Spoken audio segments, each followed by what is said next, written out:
Bear with me, chat. I'm just getting my mic set up. We'll get started. Fix stuff.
Okie dokie. Can anybody hear me? Anybody here on the stream? Just let me know you're there. And if I sound loud and clear, I can make some adjustments before we get started.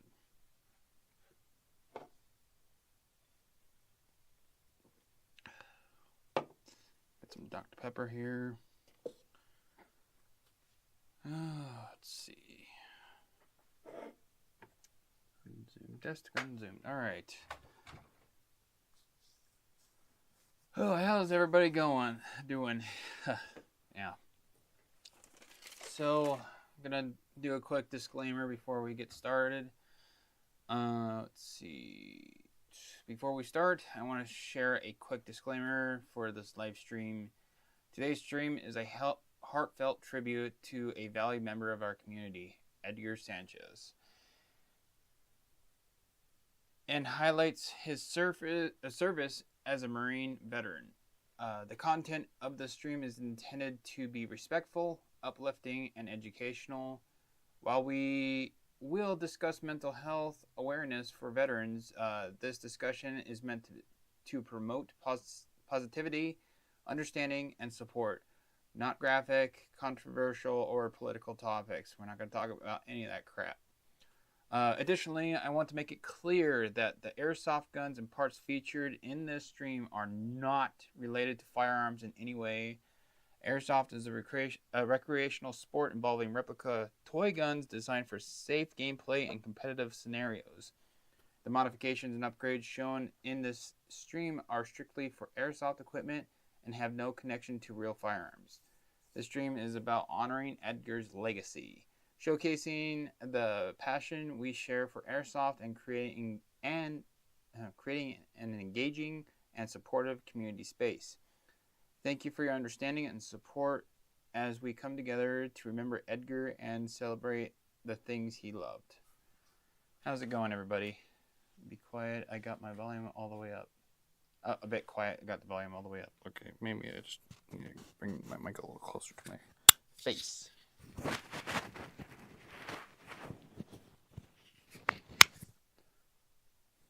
I can hear you, but I can't see you. So, you guys getting video feed?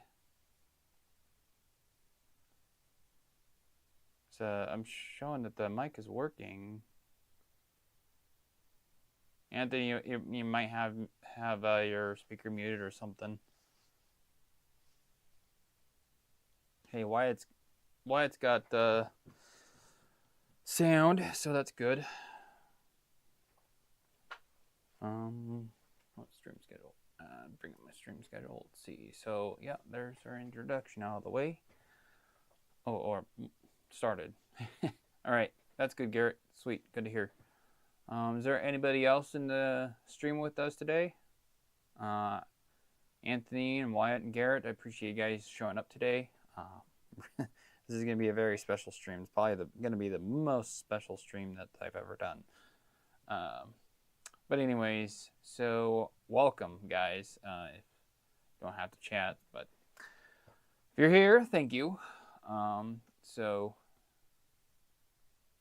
the next thing I want to cover real quick, actually it's going to take a minute, so this is going to be the heartfelt portion of this. And so anyways, I'd like to take a moment to share something deeply personal. I've written this piece specifically for today's stream because I felt it was important to convey my thoughts and feelings as clearly as possible. So if it feels like I'm reading, it's because I want to make sure I say everything I've been reflecting on. All right, with that being said, here we go. Having Edgar's airsoft rifle here with me, let me grab it real quick. This is Edgar's rifle. The rifle I worked on alongside with my tech, Clint, has been deeply emotional. It's not just an object, it's a connection to someone we've lost, someone who was part of the community. Edgar's loss feels personal because of my own experiences and the people in my life who mean so much to me. So if I sound emotional, guys, it's because this is how serious this hits me. And I'm about to explain why. Okay, so I'm a 12-year Army veteran with a tour in Afghanistan, and I've had my fair share of mental health struggles. Truthfully, I know how close I came to going down the similar road. These are struggles I still deal with today. To that weight, that sense of isolation is something I wouldn't wish on anyone. Okay. I have to take some breathers on this one because it hits me hard.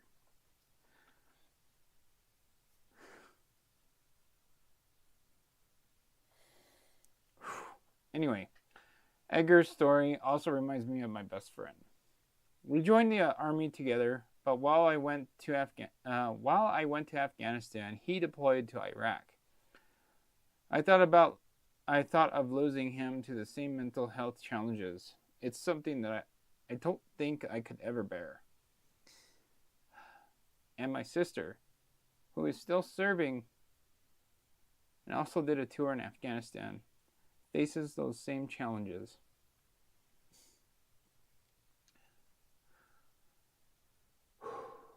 I know all too well how real and widespread these struggles are. Sorry, I'm just taking a breath.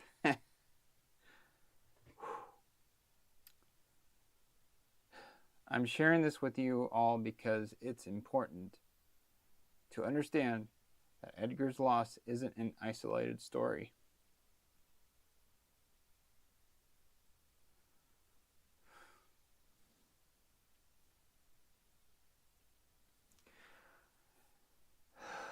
It's a reminder of how many veterans carry unseen scars. This is why mental health awareness matters, because it saves lives.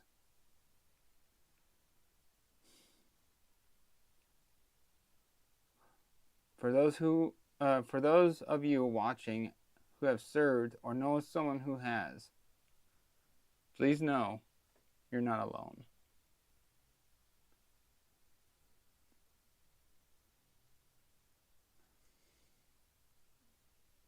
Excuse me.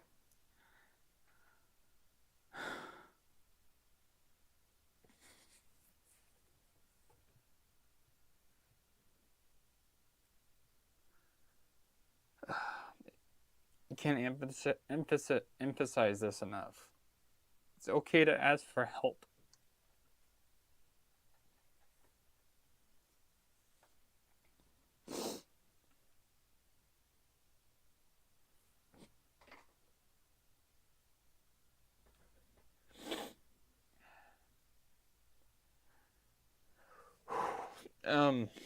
And it's okay to lean on the people who care about you.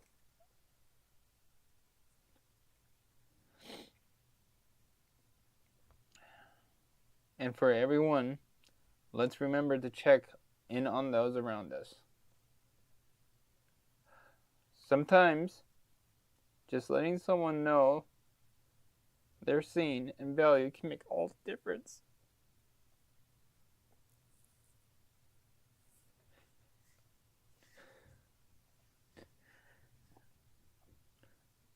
My best friend being one of them.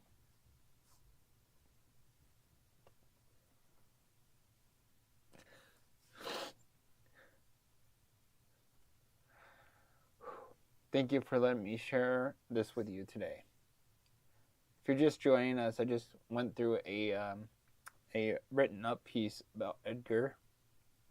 So if you can, take a moment, rewind the stream a little bit, and listen to this piece. It was probably about a couple minutes, and if anybody there that can take a clip of that, that'd be wonderful.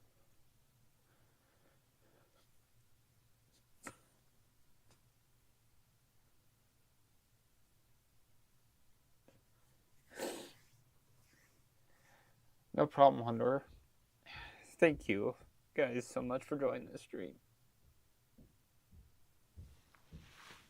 It's not over yet because there's a lot that I have planned for today.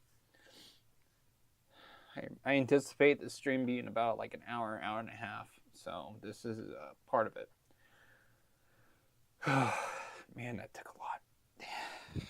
Fucking crying a little bit. Oh, whew. Anyway, you know what, man? My little tearsies off. God.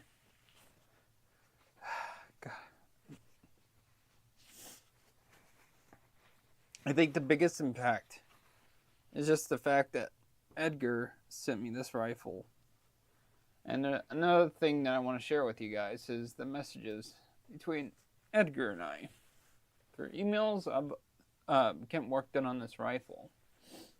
So when he first sent me a message email-wise, he goes, hello, I was wanting to know if you can do a complete internal tune-up on my AGM4. If so, I'm requesting swapping the internals to get it to shoot 25 rounds a second accurately, and as far as possible, also wanting to install a tracer hop-up if that's possible as well. Thank you in advance. And our email chain went back and forth for probably, about a week before we made an agreement, and I sent him a quote, yada, yada, yada, do what I usually do. And here in a little bit, I'll show you guys what that quote looks like so you can see.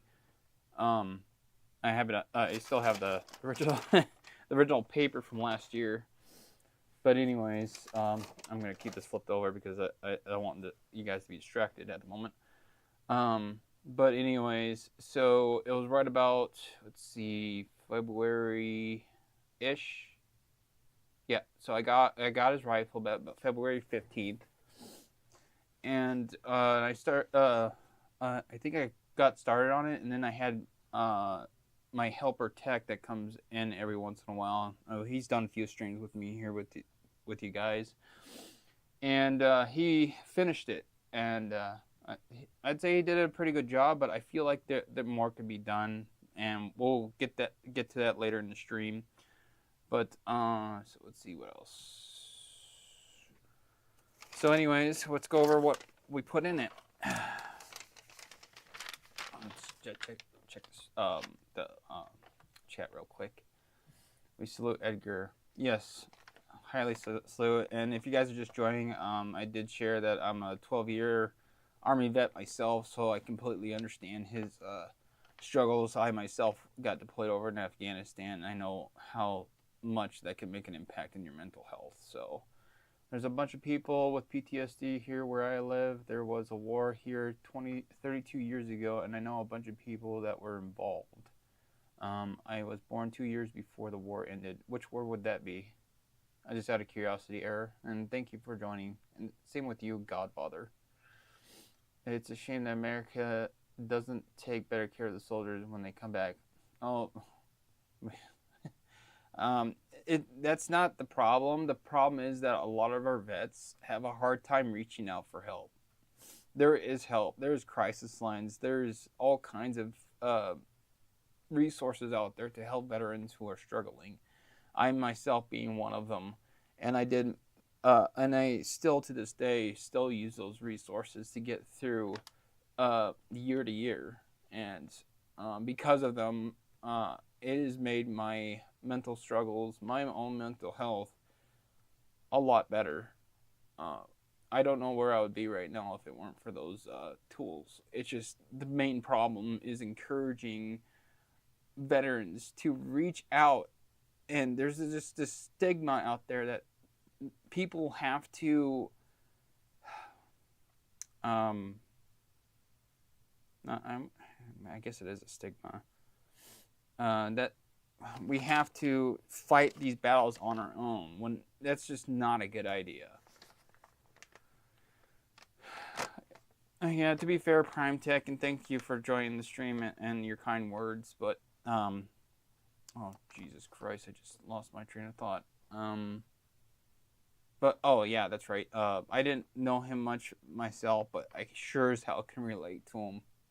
I can 100% relate to his struggles. Yes, Sarah. But again, and thanks guys for showing up the stream. It sure as hell means a lot. But anyways, I'm gonna go over the parts of this build. I'm doing it paper wise because this is his comment that he left in the quote that I sent him. And for every build I do, I always send out quotes before I even accept a job. But yeah, this is his little note that he left on the quote when he accepted it, and you can see where it says accepted, yada yada yada. So anyways, to start off, I'm gonna just start off on the front of the page. Of course, so we have the labor fees and then the shipping cost. Payron 2 version hybrid rewired. We went with the Rocket 13-1 gear set. EZO bearings, we threw 6 of them, and they're the 2.5 millimeter thickness. I might end up changing that to a thicker one to make it more durable, because there are 2 different thickness sizes. We threw a T238 brushless motor, 33K long, with the 13-1 gear set, but to be honest, he wanted it to be 25 rounds a second. And knowing what I know now, I should have made it to 18-1 instead of 13-1, because 33K RPM and 13-1 gear ratio, that makes it out to be well over 30 rounds a second. So a little unneeded extra rounds per second. Max hop up, Prometheus 03 millimeter barrel with the super macaron bucking and the Maple Leaf Mega Nub. Then we got the Bugatti Pro piston. I'm going to shut off this light because it's really ruining the picture. Maybe that's... Okay, now it's too dim. Damn it. Okay, I'll try setting on my camera. Let's see if that helps at all. Nope, that totally screws it up. Okay, I'll bring it back up. And a little bit down. Come in. Sorry, I'm just adjusting camera a little bit so it's not so bright. Okay, anyway. SHS CNC nylon piston head. EPS 21 millimeter length nozzle and a tiny aluminum cylinder head. And it brought out the total to an estimated about $500 worth of parts put in this gun. So, yeah. So that's what went into this rifle so far. And after everything was all said and done, I do this little airsoft performance sheet. Before, it wasn't even shooting semi-auto. There was just no semi. It just wouldn't work. Max amp draw, it was pulling about 27 amps on full auto, so it would shoot full auto, but not semi. The average FPS was on .2's about 395 FPS, and then rounds per second was about 22 on full auto, which is pretty damn good. After upgrades were all said and done, 13 amp pull, so it was cut over half the amount of amps, so it's really efficient. And about 430 FPS on 0.2s, and then full auto was 399, which tells me there was some tablet plate timing issue there.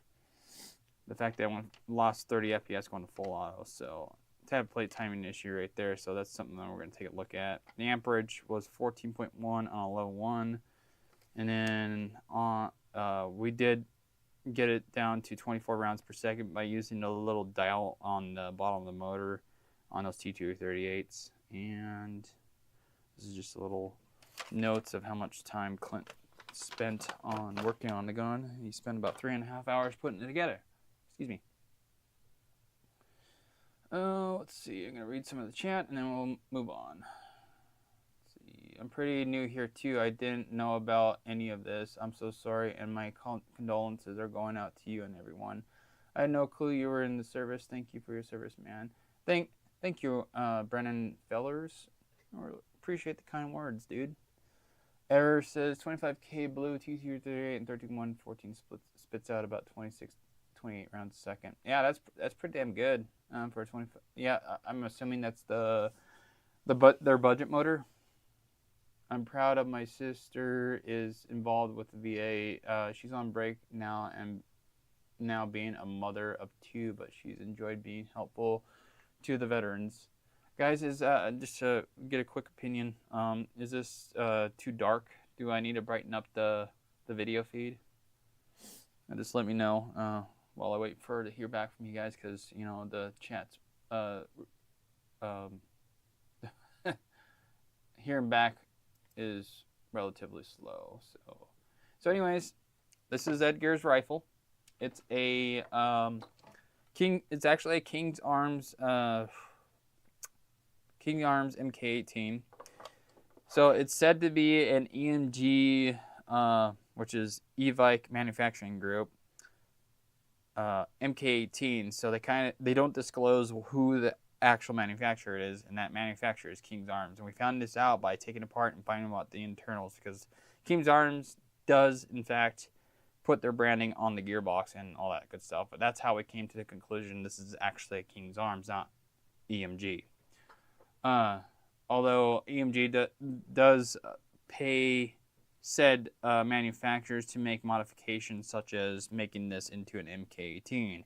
If it weren't for them, I don't think any other companies would front the money to come out with, an MK18 King's Arms or whatever. So that's something that I've noticed as a airsoft retailer myself. I come across many different airsoft guns, especially from EMG, and take them apart because, well, as you all guys know, I'm an airsoft tech. Anyway, let's see. So some of the unique features we kind of already touched up and discussed. It's already upgraded. It's got really nice, what do I want to call it? Labeling on it. It even has its own unique serial number right here. Property government of the USA, M4 A1 carbine, which obviously it isn't. Maybe just the receiver, but the rest of it obviously isn't. Colts Manufacturing, so it's got authentic labeling on it. Flip it over to the other side. It's got all the aesthetics of a basic M4 platform. This is metal, all metal receiver, a really strong polymer rear stock here. The foregrip here is also obviously Daniel Defense. It's really nice. And then we have this scope here, Spectre DR by Elcan. Not sure if this is an actual replica or something he probably got issued in the Marines. It would not surprise me. It looks really nice. Optics wise, it's got a great eye relief. We flip it over the other side. You can change from 1x zoom to 4x zoom by just flipping that over. Bam, 4x zoom. Then I think to turn on the reticules, just right here. You can turn on or off. Then you have backup sights on top of here. Really cool scope. Let's see how good that. All right, so I'm looking through the scope right now. It's got I think it's really cool. It's got a ladder system to show you your range, that you're shooting at, etc., etc. But yeah, this is a nice. This is a super nice scope. I think I'd like it more than a ACOG for damn sure. Just for it. Hold on a second. I'm gonna try this 4 times. I'm gonna see what that does when you flip it over. I haven't played around with it. Oh, that's sick. So when you flip that, I don't. For those who are unfamiliar with this style of scope, when you flip that, it literally swaps lenses.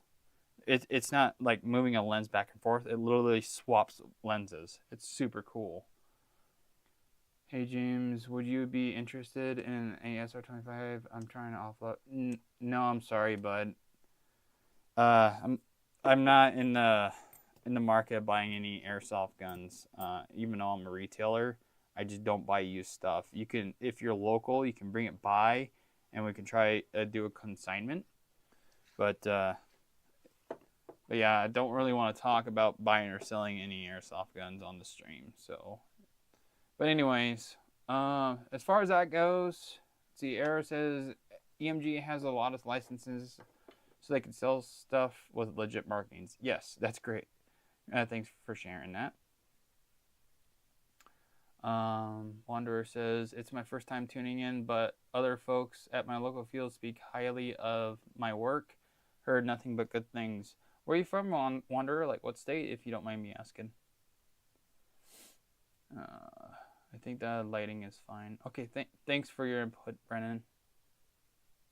Understand, you built my MP7, LOL. Wish I was local. Oh, gotcha. How's your MP7 doing, dude? That Elkin goes hard. Don't make me spend on Yeah, I'm not gonna lie. After just briefly going over it, I kind of want one now. South Dakota. Oh, okay. I feel like we've spoke on Discord a couple times. I'm just thrown off by Wanderer about it. So I apologize if I don't know who you are. I used to play with Edgar. He was a very talented sniper. Really? Are you familiar with his old rifle? This rifle right here? If so, share a little bit of what you know about him and what you know about this rifle. Have you been shot by it? And we're talking airsoft. This is not a real firearm. Again, just want to remind YouTube of that because they love demonetizing my videos when I don't put that disclaimer out there.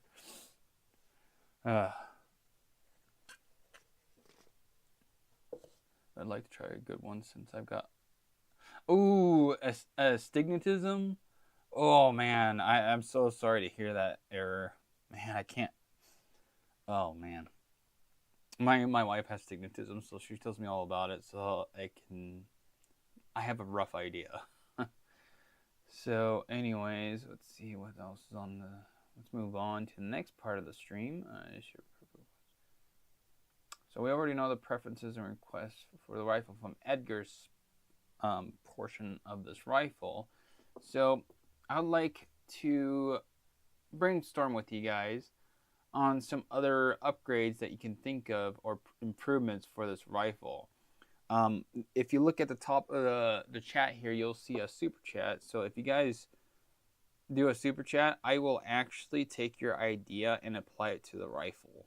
The money, the super chats helps me as a content creator to make more content like this for you guys and keep this going. But as far as that goes, we can discuss any performance tweaks, aesthetic enhancements. Well, although I don't really have anything. One of the ideas I had was to laser etch on the side of the receiver, maybe like right here, that says Edgar's rank in his service, and then his first and last name, and any other mementos that you guys can think of. I'll definitely put on here. But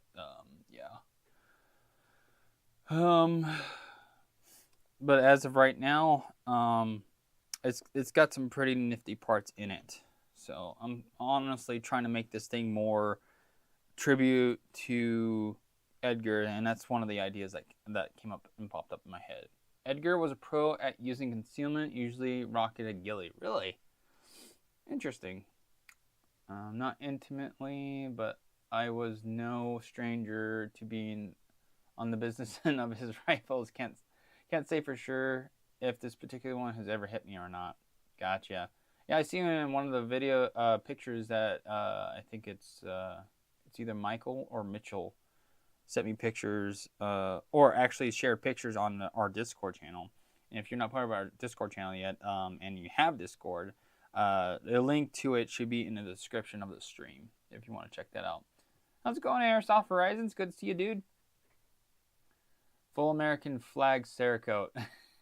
Okay, if you're willing to pay for that, Garrett, go right. I'll take you up on that.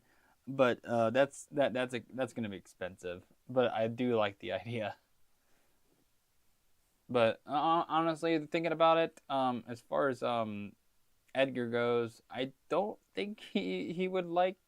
I mean, Michael or Mitchell would know more, or maybe you as well, Wanderer, unless you are Mitchell. Would like this thing entirely Cerakote, but we would need to pool money together to Cerakote this thing because I really don't want to front that cost. I was shot by that rifle. Really, Christopher? Can I see my baby real quick? It's been too long. I see my baby. It's too long. Sorry, Airsoft Horizons. This stream is strictly for Edgar's rifle, so we're focused on this right now, buddy. Would you come to an event in NorCal, James? Never heard of NorCal. If you have Discord, shoot me a message where that's at, because I'm not entirely sure. Unless that's South Dakota, so if I could afford that, I definitely would. You know what, guys? If you guys super chat the shit out of this stream, we can pull some money up together, or whatever, and we can do a Cerakote job on this thing. Though I'm not sure if that's something that Edgar would want. So since we got Garrett, which knows Edgar, and we have I think Godfather, you said you knew Edgar. Somebody else, Brennan. What's a Cerakote? It's a paint job that's basically baked onto the airsoft gun, or anything really. You can even do it on plastic. It doesn't matter what it is. But when you Cerakote, you pretty much spray this paint on, and then you throw it in the oven and cook it onto the material that's on, and it becomes extremely scratch and abrasive resistant. So, Northern California. I've actually been to California and airsoft there once over at oh geez, I forget what it's called. It's the place near Evike. It's in Los Angeles. Man, I went there for a Crytek meeting, or fan meeting. I did not know how much I did though. Yeah, me too. That makes two of us, Godfather. Because just by this rifle, I was like, dude, man, mad respects. I wish I could have played airsoft with them. I think we would be okay without the Cerakote. Where's Michael? Where's Mitchell? Garrett? Holler at them. Tell them to get their butts in here if they're not in here already. Wanderer? Okay. I think that should be either Michael's or Garrett's call, not mine. Yeah, Wanderer, I wasn't sure if you're Michael or Mitchell. So I apologize.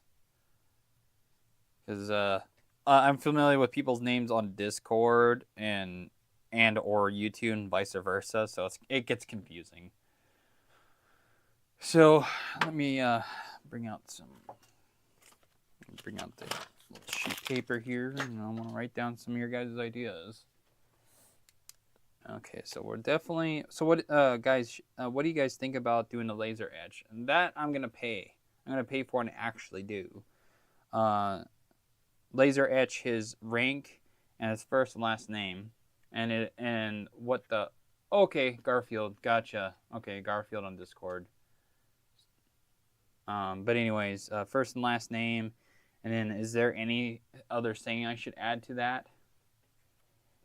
So laser etch name rank.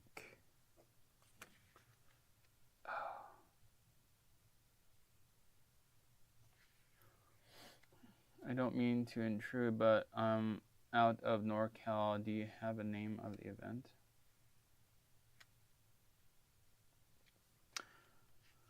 And oh, by the way, guys, for those who are outside of Montana, we do have fields here in Montana, quite a few of them actually. One local to me, it's a CQB area with mock buildings.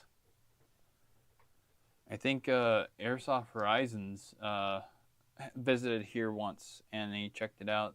I don't know if you're still there, Modern, or excuse me, Airsoft Horizons, but all right, going to work. See you guys around. Oh, damn. I was going to ask you to share your experiences of visiting here, because if I remember right, it was you that came by. Maybe put Memorial of or Semper Fi. Not Semper Fi, 100%. Semper Fi. Semper Fi, and his rank and name.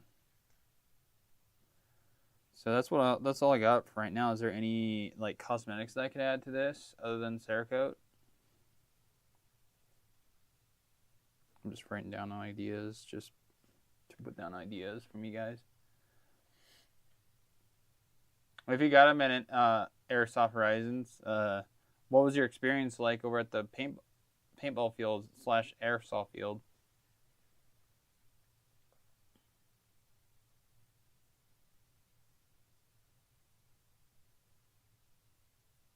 Yes, it is, Garrett. Can you tell how much of a delay there is between my response and chat?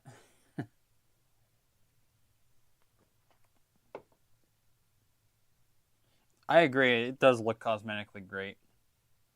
So Airsoft Horizons says, I had a whole video I was working on that helped that had gameplay and a lot of cool moments, but my SD card files got corrupted and I'm oh Jesus. Oh, I'm so sorry to hear that, Airsoft. That would have been a great video. Could add a flag on the mag well part of the receiver. See if there's an empty spot, because yeah. Oh, yep, there is. Can laser etch the. You know what? Even better, instead of the flag, I put the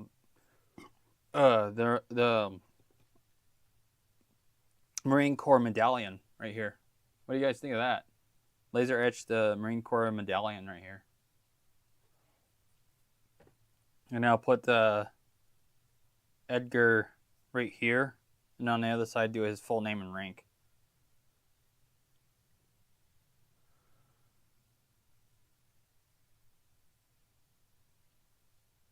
Oh yeah, the night game. I can't remember. Did I participate in the night game with the other Airsoft Horizons? I actually got the Airsoft with the Airsoft Horizons a little bit. That was a lot of fun. Okay, it seems like, oh yeah, you guys like the medallion idea?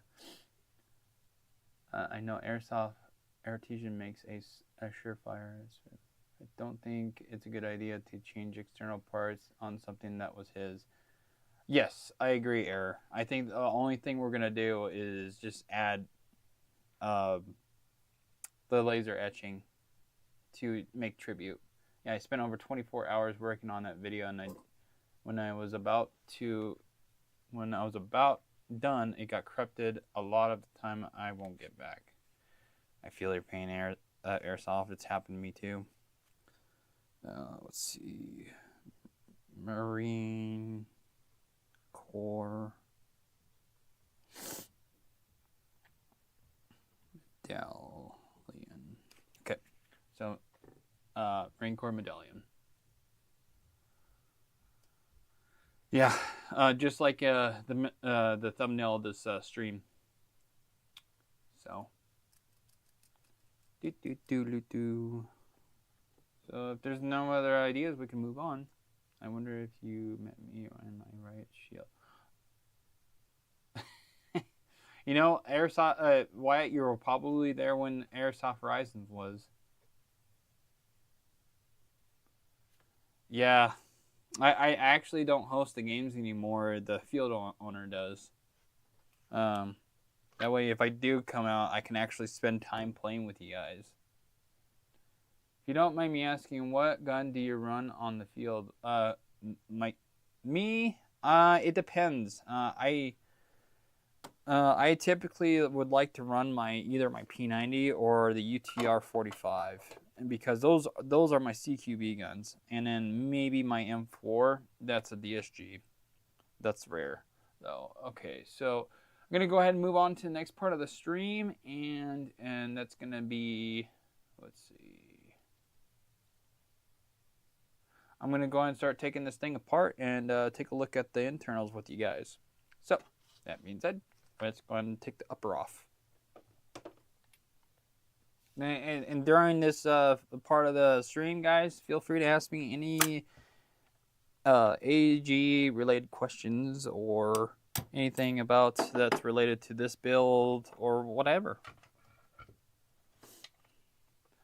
Yes, Airsoft. Yes, Airsoft Horizons. Was it a custom wood one? The shield? Yes. Okay. Come on, body. Separate from me, please. Oh. Sorry, I'm doing this off camera, guys. Alright. I'm going to pull the barrel assembly out for you guys. So you can take a look at that. Put the upper, since we don't need to deal with that right now. Okay. It does have a mock bolt release, kind of like what a SEMA does, but it's designed slightly different. So it's definitely, yeah, I've already mentioned it earlier in the stream, but this is King's Arms. So I'm going to knock that guy out.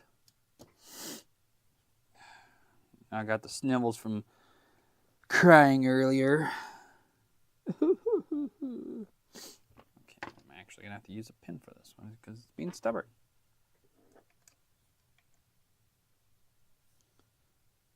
A little tap, tap, taparoo. There she goes. Have to use a longer. Oh no, that's it. She's in there tight. This was a little slightly too big. Oh no, I scratched it. Tis a little scratch. Oh, now I feel bad. Oh boy. Damn, that O-ring just holding that pin in. I'm gonna use something longer and skinnier. Hopefully this will work. There we go. Got it. Yeah, that was kind of silly that was in there so tight. All right, take it easy, Airsoft Horizons. Thanks for coming. Scratches add character. Yeah, I mean, this thing looks too damn clean. It needs more wear and tear, right? I've never had one stick so bad before. Okay, let's get the stock off. Oh boy, the battery was left in it. And it's swollen. Wonder who left that in there. Yep, this battery's toast.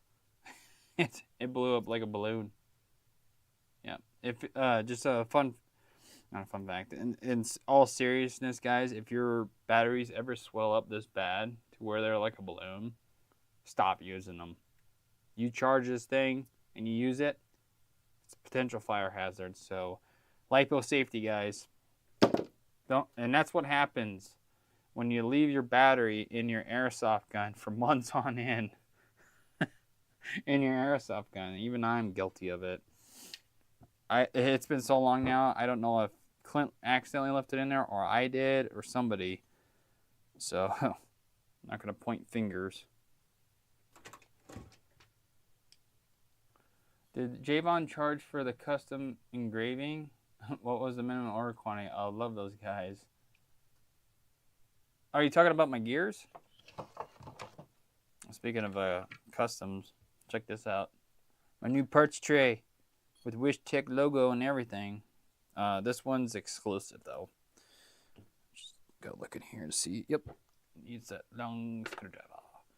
The minimum order quantity, I can't remember because that's something between Javon and I. You'd have to ask them.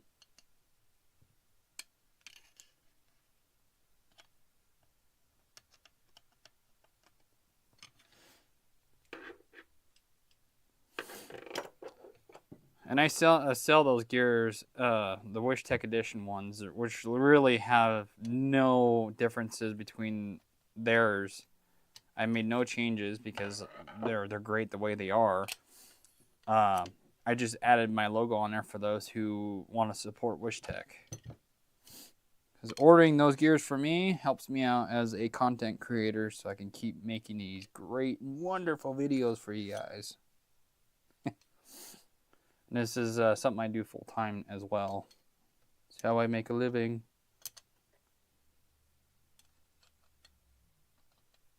It's part of my passion. Yeah, I think I'm going to swap out the gears and put Wyshtech gears in them. Because we put rocket gears in them in this guy, but 13-1 was too much. We didn't need to put 13-1s in this damn thing anyway.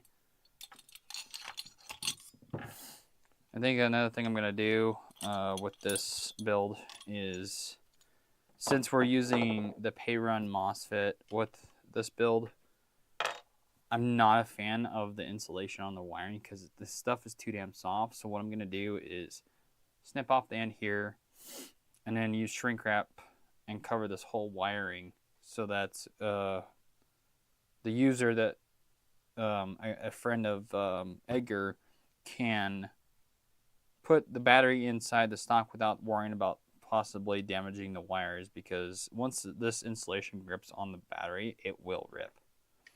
And that's one of the things I do to mitigate that.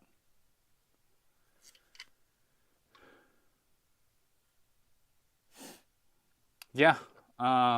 One thing I did know that notice that timing is a bit different on the Javons, obviously. But if you use a delayer chip, if you have to use a delayer chip, you have to trim the tappet release point. You got to make it release sooner, just the way that the tappet, what ends up happening, I'll just show you guys with this build anyways. Excuse me. Eagle globe and anchor on the magwell. Yes, that's exactly what we're gonna do with the. That's what I meant by the Marine Corps medallion. Just like in the thumbnail of the stream. And welcome to the stream, Keystone. Thanks for joining us.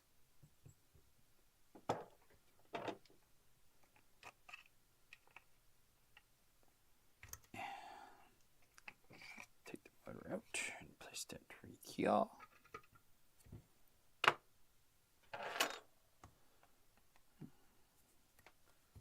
I'm kind of worried about my receiver for my wireless mic here is gonna die, and if I have to, it's gonna suck, because as soon as I plug it in and I have power going to it, because it's wireless, battery might die, or it's gonna make a buzzing sound in the mic, and I hate it.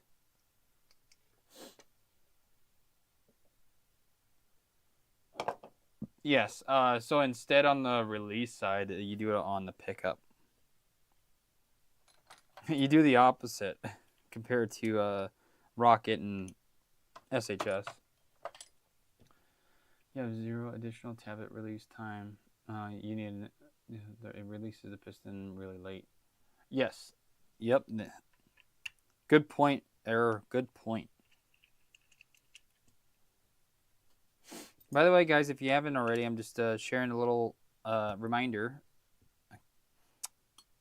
Hit that like for the stream if you're feeling extra jazzy and want to support Edgar and the Wyshtech community. Use Mr. Punch to get this little bobby pin out. Some mag release stuff. I actually like putting. I'm actually gonna put body pins. Body pins will go in here. Trying to remember how I use my own damn tray, because I actually had this one is exclusive because it's I made the additions of this hole here and this hole here, and this long slot right here is for your selector plate, so you can set it in there and not have to worry about getting scattered or lost somewhere. And then I had this redesigned so that you can use any tappet plate to lock it in there, and I'll show you how that works here in a little bit. It's so cool.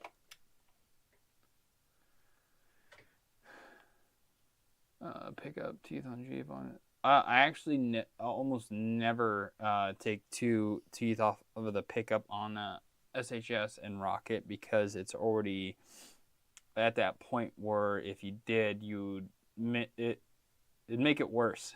It's better to do on the release side of that brand because of where the pin's at.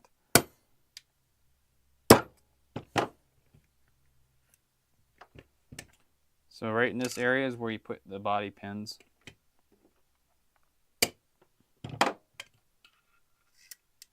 And I love it when receivers have the pin retention, so you don't have to worry about losing your rear body pin. Okay.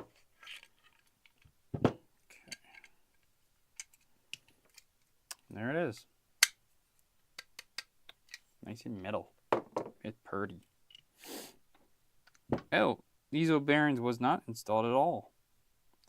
And I don't think they need to, because this is a low, in my humble opinion, this is a low stress build anyway. Is the piston released? Make sure the piston's released. I like it when the manufacturers make a little window there so you can release the piston. Okay, so the piston is released.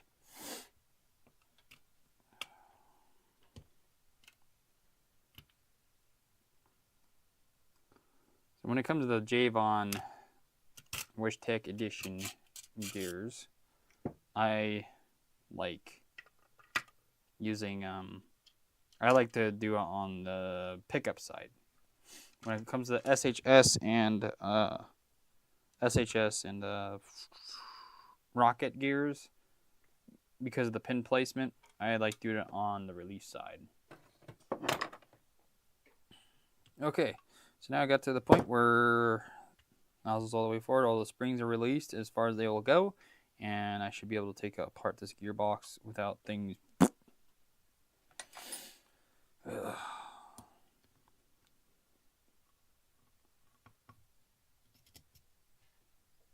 No point to short stroke Javons on the pickup side. Yep. And would you guys like me to show you how I look at tappet plate timing? That way, because the way I look at it, when I look at tappet plate timing when everything's the most of the parts are in the gearbox, and see their orientation to when the piston's released and or picked up, and same with the tappet plate. And depending on how those are orientated to each other and the fire rate that is going to be used is what I will decide on how many teeth I should short stroke. Well, not how many, but which side I need to short stroke. The amount really depends on what my fire rate goal is going to be with the amount of joules and air volume ratio. So it gets pretty complicated. Because I put a lot. Oh, I almost forgot about this one. I put a lot of thought into that because I've done hundreds of builds, hundreds and hundreds, and test trial and error. Because, like I said, I do this stuff for a living. Oh, that is so clean. Let's put this. So there is no delayer. I like my delayers, especially for customer builds, because 9 out of 10 times, or most of the time, I wouldn't say 9 out of 10 times, most of the time, customers like using magazines with weak springs in them, in their mags, and when that happens, you need to speed up your, well, not speed up, you need to delay the nozzle in the rear position longer to make up for that weak spring in said magazines. And I'm going to show you everything else on this tray. It's a cool part of it. Oh, that's not good. I'm glad I took this apart. Somebody didn't use Loctite.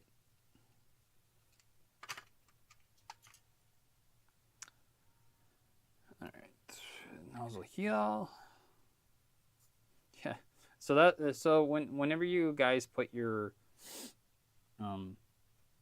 piston heads on your pistons, make sure to always put. I'm just gonna leave that on there because it's on there real tight. I don't need to take it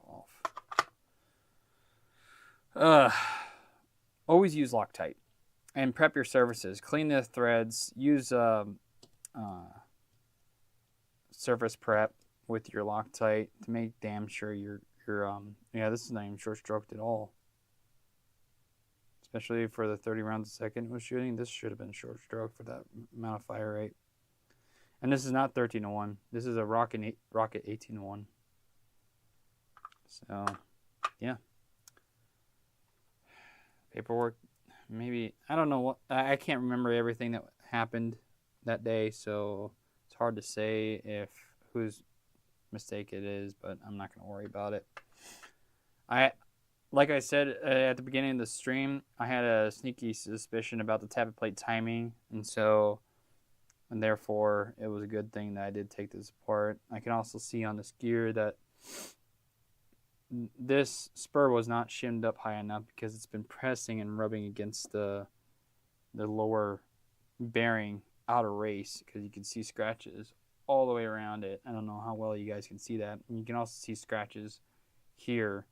So that's what happens when your spur gear isn't up high enough. And I always do at a minimum of 0.3 a shim up, so that shit right there doesn't happen. And there was a 0.1 shim on the bottom. So we're going to change that. Matter of fact, I did say I'm going to change out the gears anyway. I'm going to throw J-Bond in there because the tappet plate position right here, the pin, as we were talking amongst each other, the J-Bond is further back. Plus, I think it'd be really cool to, as tribute for him, is to put a Wyshtech edition gear set in this thing. So I'm actually gonna throw out these shims and just reshim the damn thing with new gears. I mean, these are new gears. There's nothing wrong with these gears. I prefer J-Bond because I always get a nicer mesh, so I'm actually going to leave these out. Anyone want to buy some used gears? I'm just kidding. I'm not going to sell these. I'm going to save them for another day, another $1. That's a strong spring. So this might even been done wrong. So I'm actually going to pull out the ETU as well. So I'm going to put the trigger here. That's right, the body pin didn't come out of there. It's also a great reference to look to see if you're missing anything.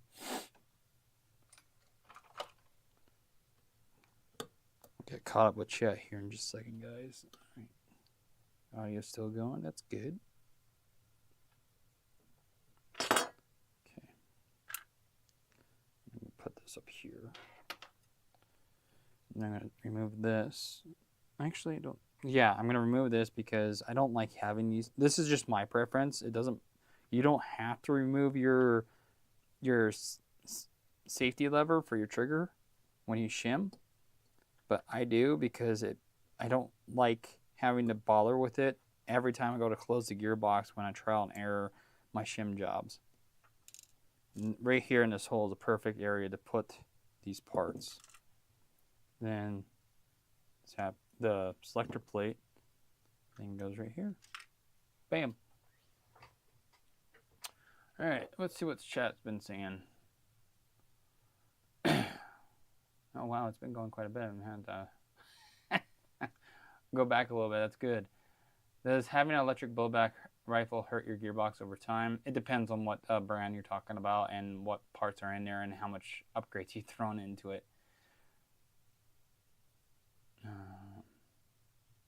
I use shit mags on for $7 per mag. Hey, some shit $7 mags feed really good and very reliable. I sell them. I personally sell them.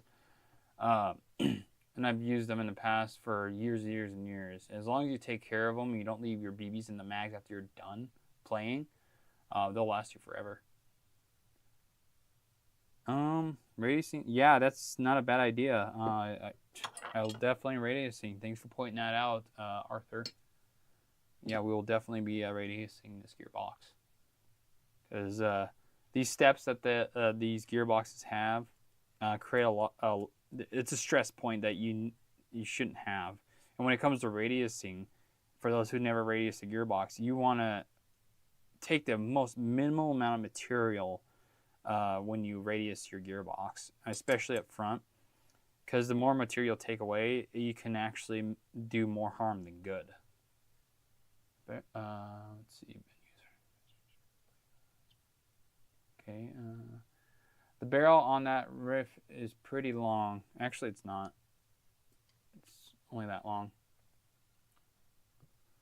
And we're using a full cylinder, I think.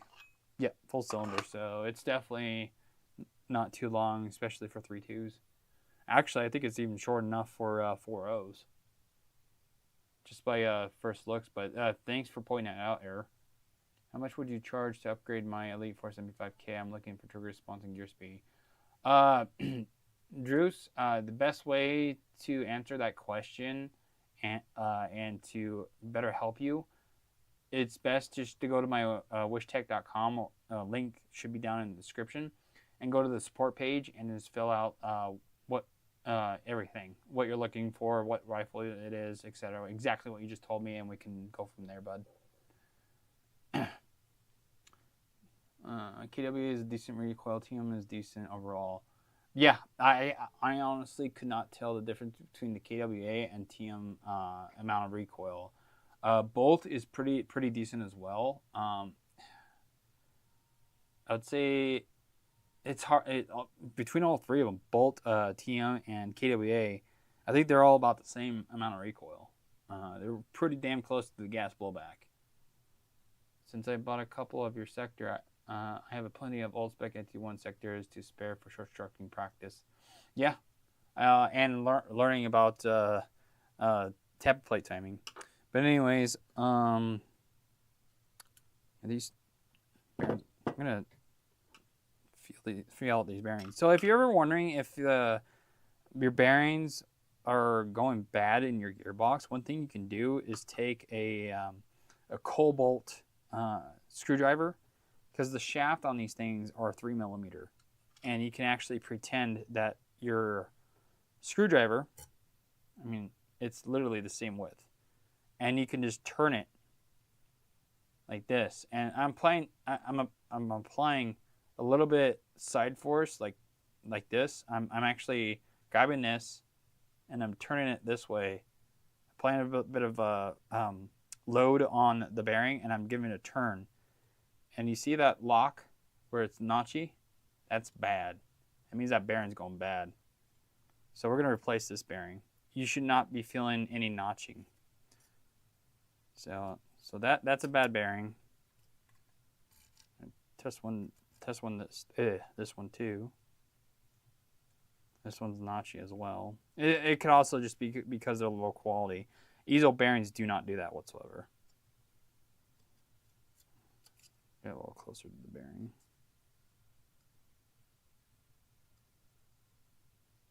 Yeah, all three of them are notchy. I'm willing to bet it's just because they're low quality.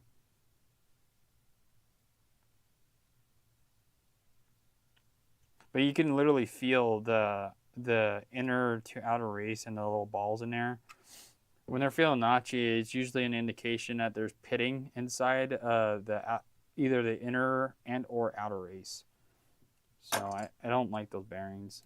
I'm probably just going to bite the bullet and just throw EZOs in here. Yeah, there's one little notch right there. Otherwise, it's fine. Going to the next one. Some of these Chinese bearings, this one isn't notchy at all. Oh, wait, there it is. It's not bad. Not as bad as these ones.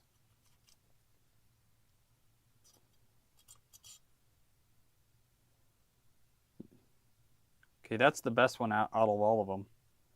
It's not notchy whatsoever. But when they feel notchy, you can also just use any screwdriver that has a 3mm shaft. to test your bearings. But as soon as they feel notchy, they're going bad. So, screw it. I'm just going to put all bearings in this guy. One thing I need to check is that you got to be careful of if you are like me. I like using EZO bearings because they're more precise and they keep your bearings more perpendicular to each other as far as the teeth goes, and it makes the teeth mesh a hell of a lot better, and you get a quieter gearbox as a result. But it helps, but it's when it comes to a low quality gearbox shell like this, or something that isn't CNC'd like a retro arms gearbox, these holes aren't perfectly straight, so they could be like, for example, say we had this gearbox together. If you were to draw a line from one bearing or bushing to the other, they could be like this, or like this, or like this. So it makes your gears tilt into each other. So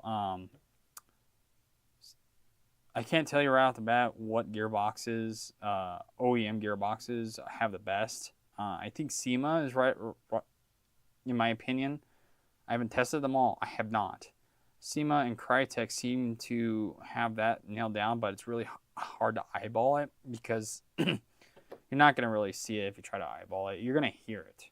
But even then, if you got to use high precision bushings to see or even hear if that's the case, if your gears are tilting into each other. But the more you can get them perpendicular, the quieter your gears are going to be. So, but anyways, just to lower that gear tilt chance, why use cheap shit?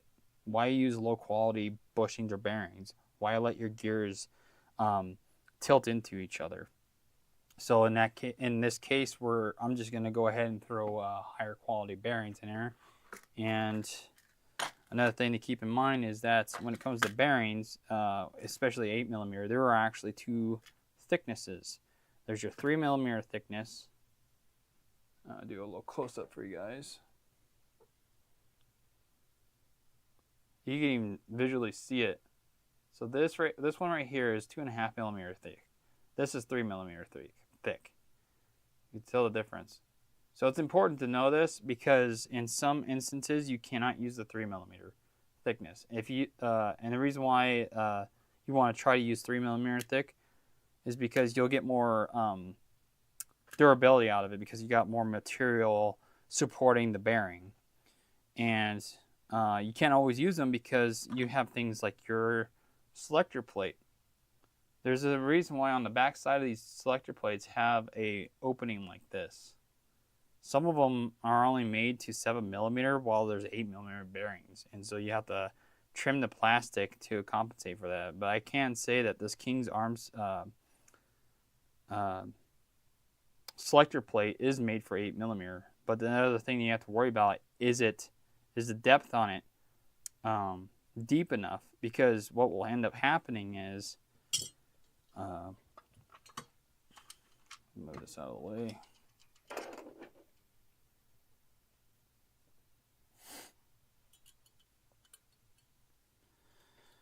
Is that when your selector plate is down on your gearbox like this, it will literally, if it's not deep enough for those 3mm bearings, your selector plate will push into those bearings and push them through, and therefore apply pressure against your gears, which will create excessive wear. And obviously this applies to bushings. You want to use low profile bushings if depending on the airsoft gun. And another thing to look out for is that there's some instances where the receiver, the material presses up against the bearing. A great example of that is your little cam right here for your selector switch. That can potentially push against your bearing because look, it fits in this little puzzle piece slot of your selector plate. And so if you use a 3mm bearing, it'll stick out, or bushing. It will come out, and that guy right there will rub against it. So what if you're dead set of using a 3mm wide bearing or solid bushing? Well, what you can do is remove this guy temporarily out of your receiver and make it thinner, so it moves it away from your bearing, so it doesn't push your bearing or bushing in, and therefore tightening up your gears to the point where it creates a high load on your motor, and then you're wondering why it's squealing or making noises that it shouldn't be making, and etc. etc. So I use J-Valve bushings. Asked them if they could at 20 or 50 pieces for sale, and they did. I stopped using solid bushings a long time ago when I discovered that bearings can handle even a SP210 spring. Ask me how I know. When you use the right bearings and know how to install them correctly. Oh, and completely understand your avoiding premature engagement, because premature engagement is the number one, 100%, ask me how I know, reason why bearings blow out. Even these Chinese bearings can handle, I've seen them handle a DSG just fine. We're talking 1.5 joules, 45 rounds a second, absolutely 0 PME. But the moment that gun jams, you'll blow out, almost guaranteed to blow out your.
Okay, we're back.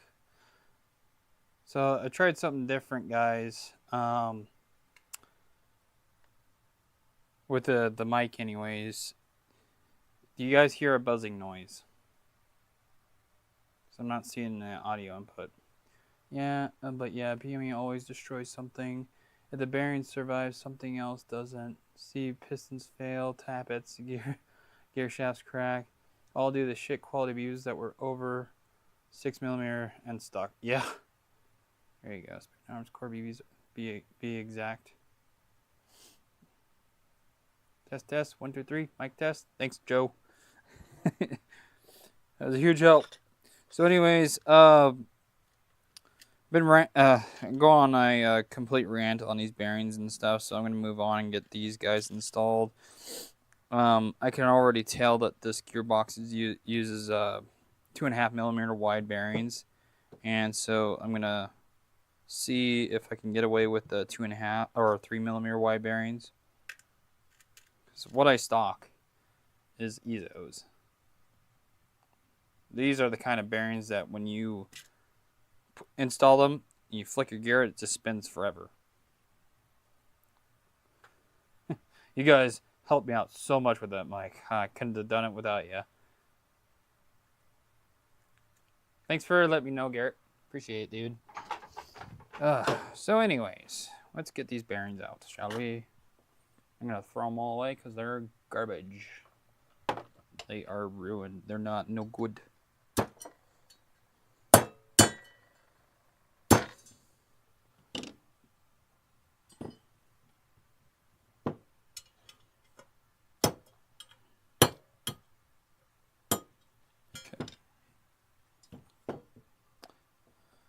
I'm kind of hoping I don't have to glue them in the bearings. The only reason why I glue in bearings when I need to is to keep them from falling out when I open up the gearbox when I'm shimming. Because I like having my shimming damn near perfect. Or as perfect as I possibly can without overthinking it, you know?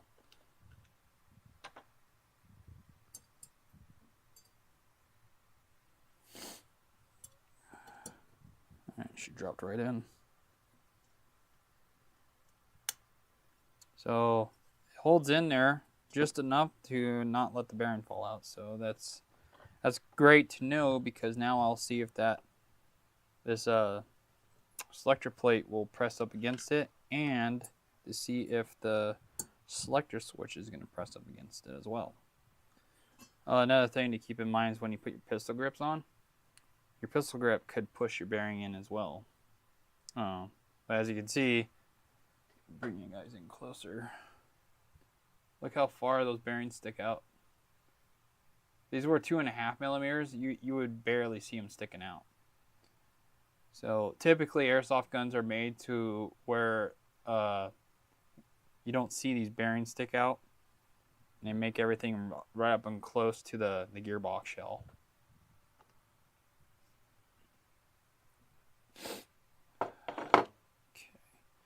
So now what I'm going to do, actually, I'm not quite done yet. I'm just going to, I think this gearbox holds them in just perfect. You hear them popping in. Now, there's the opposite side of the spectrum. You don't want your holes so freaking tight that you have to use a press, because when that happens, what you end up doing is you squeeze the outer race of your bearing and essentially warp it. So instead of being a perfect circle, it goes like this, and that squeezes your inner race and cause it to bind up. You don't want that. What you should feel is at most where they pop in just like they just did. I would rather glue these damn things in than to have a gearbox fit these damn things so tight that I gotta press fit them in. That's a good way to blow out your bearings, is to just call it good by press fitting your bearings in. Don't do that. Solid bushings, that's less likely to be an issue, because you have all that material to keep that inner part of your axle hole from shrinking. It's not necessarily, but not impossible for it to happen on solid bushings, and shit, I think this one's probably going to do that. Let's find out. So I got this little punch here, and this guy's designed to press on the outside of the bearing to create no stress against the inner race. You never want to pound pressure in your inner race because you can damage them doing it that way. Oh, where's my hammer? So I'm gonna see if this will go in by lightly tapping on it. If I have to put any more effort onto that, I'm just gonna sand it a little bit. It's going in too tight. Well, it is going in an angle slightly, so let's try to tap it on one side to see if that helps.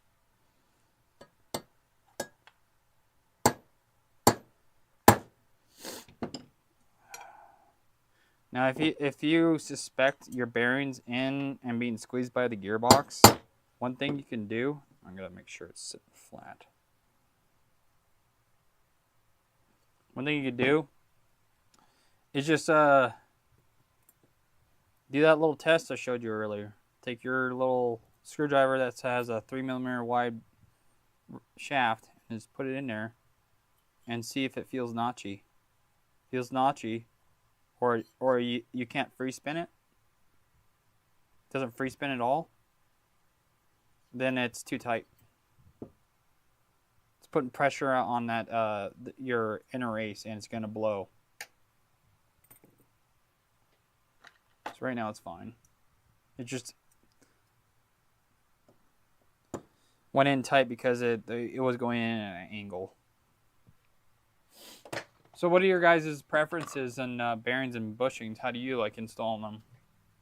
Do you lube your bearings? They're supposed to be lubed so they don't cut grooves. Those grooves are caused by scratchy feeling when you spin them. Barely any, because they don't need much. These bearings usually come with a little bit of oil lube in them already to prevent that from happening.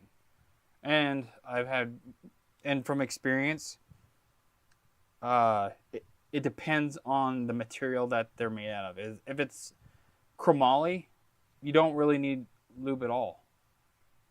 Oh, I wouldn't say at all. They come in pre-lubed and they're chromoly, not stainless steel. They will not blow.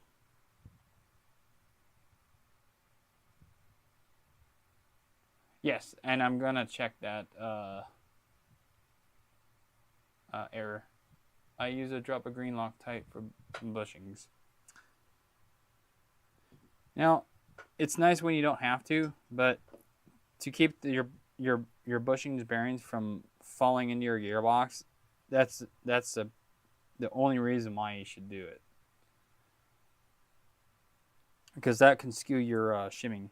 So now that I got my oh shit, you know what? Well, it's a good thing I didn't glue them in yet. I'm gonna punch them back out after I'm done, but I'm gonna check to see if there's any clearance issues between the selector plate and whatnot. Because we shouldn't, which we don't. I don't even feel the bearings on this, so the selector plate's good. Yeah, let's double check that. It's all the way down. So I'm putting my fingers on the bearings, and I'm going to press down on the selector plate, move it back and forth to see if it makes contact with those bearings. And nope, we're good. It's not even touching the bearings. So we don't need to do any modifications to the selector plate. The only other thing to worry about now is the pistol grip and the receiver itself pushing these in. So I'm going to double check to make sure I got them all down. They are. I'm going to tie 2 screws in to hold the gearbox together. And then I'm going to pretend I'm assembling the gun. Right, the replica. I should say replica, not gun. This is a replica. This is an airsoft replica. It's a toy, not a real firearm.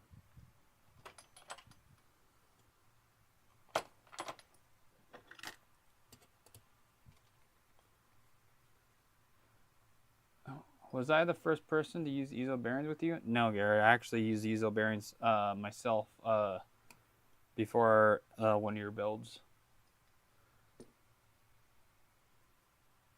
Yeah, I'm happy to say that I don't have to use glue because it's kind of a tedious process because I surface prep, as in I use acetone. I clean the surfaces that I'm gonna put the glue on to hold them in, so that it adheres and holds it in like as if they were pressed in.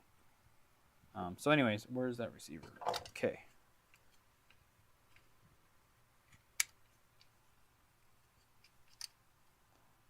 Putting the gearbox in.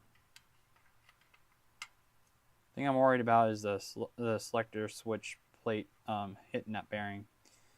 So I'm gently sliding it in, and I'm trying to avoid the bearings being pressed in by anything. And I can already tell you right now, the bearing right by the selector switch is hitting this. I can feel it. All right.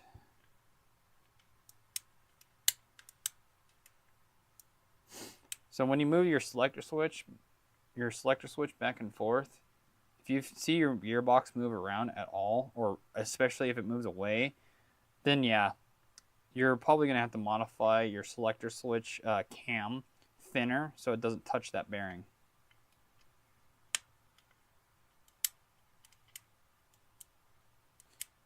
So far it's not touching it. And if you look,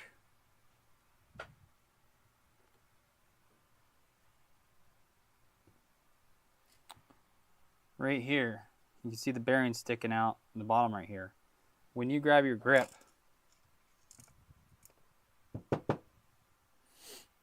usually these grips have a relief right here to compensate for the depth of this. And as you can see, the grip has no relief there for the bearing. So I'm willing to bet when I slide this on, it's going to push that bearing in. Watch this.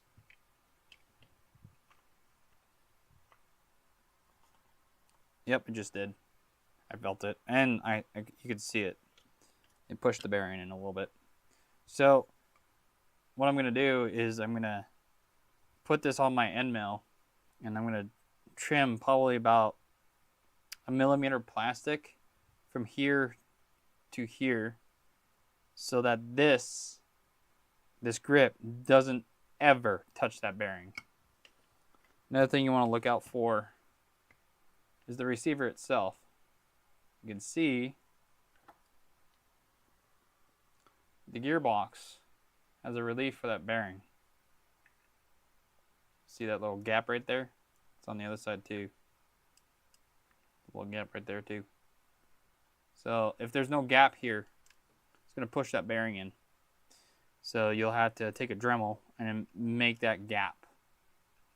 So it doesn't, because you don't want the receiver touching that bearing on either side. And I want to say I'm going to have to do that as well. Maybe. So the camera's not going to show it, but I can see it. The shell does not touch those bearings.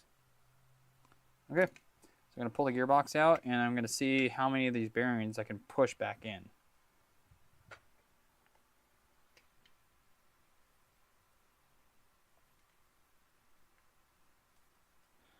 Yeah, SEMA, this ambidextrous selector switches are also another one of those ones that no matter what, you can't use them.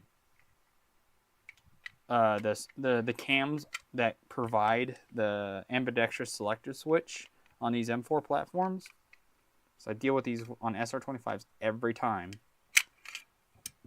You can't use 2.5 or 3 millimeter wide bearings or solid bushings. Yep. So that's pushed in, and so is that. No. Oh yeah, just barely though. So I'm probably going to switch them over for the simplicity's sake and the fact that this is not a high stress build. 25 rounds a second at 1.5 joules. That's not a high stress build. It's like more like slightly under moderate, which is what we're going for. Probably just going to use the 2.5 mil. So I'm going to use the 2.5 mil right here, which honestly, I'm a little hesitant because when it comes to premature engagement, it's this bushing, whether it's solid or bearing, that receives the most pressure when the gearbox tries to lock up. Because if you think about it, the pressure of when the gears lock up, it wants to tilt the spur like this when it locks up. So that doesn't put any pressure on the top bearing, very little. And it has enough give to compensate for that tilt.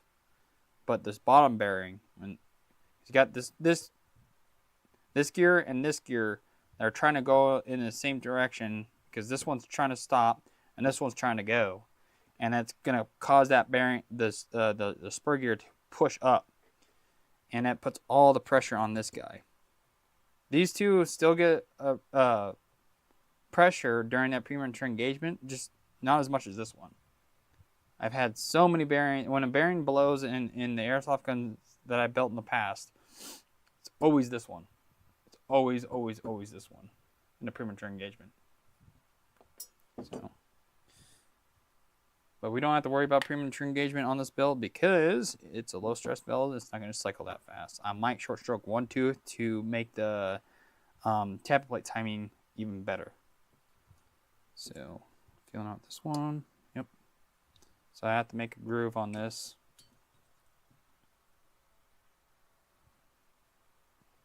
If any, because that didn't get pushed in.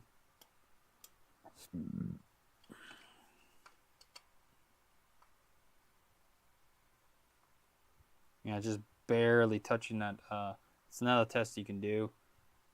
Just slide your grip on, because sometimes the ribs right here keep the grip from touching those bearings.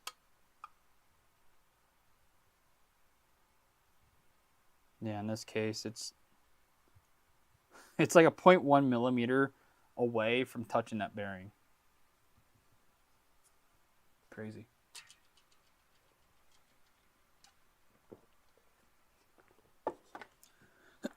I know I said I was going to make this stream hour and a half because I was planning on having it edited, and the allotment time for live streams is an hour and a half for what I can afford for an editor. So I'm saying screw it, I'm going to keep going. Probably not get this stream edited for a summary. Or maybe I will, and I'll just tell the editors to say, like, hey, only worry about for the first hour and a half of the video, and just call it good. Because the important stuff got out of the way, so I might just skip the portion or whatever. I'll figure it out. Okay. So for the selector switch, because I don't want to have to disassemble that stinking selector switch, I'm just going to put 2.5 mil in there. Call it good. Alright. So I don't need to make a modification. I thought I did, but I don't, because come to find out, the walls of this don't touch the bearings actually, because I didn't have to push them in. And the only reason why I had to push that one in is because that was my fault of finagling the gearbox into the grip or the receiver. So I'm going to go grab some Wyshtech Edition Javon gears, and I'll be right back.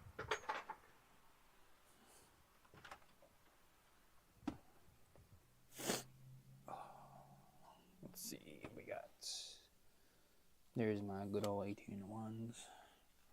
Chat, if you have any suggestions of what parts we should throw on this gun, just let me know. I gotta enter this gear set in our system that I'm using it for our inventory. Yes. I want to screw things up. Man, they did a lot better on the laser etching this time. It's more detailed. Sweet.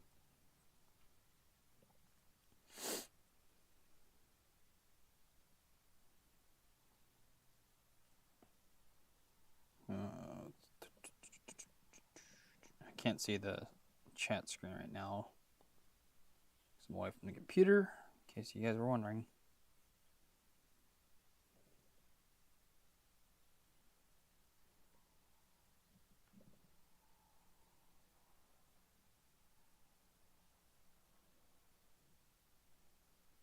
Can't wait for the newer tablet that we use for our POS system. Because the one that we got is so damn slow. It takes me an hour just to enter one thing in the system. I'm exaggerating, but just to show emphasis on how crappy our tablet is that we use for the POS system. Really gives a name for the abbreviation POS, because it is. Okay, we're set.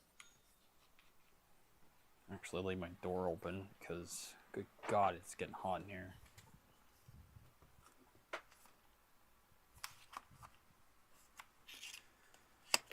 If you guys have any questions AAG related, let me know, and I'll try to answer the best I can. So here in a little bit, I will be covering tab plate timing, because it's so controversial. Man, look at these gears. They're so pretty. Clean.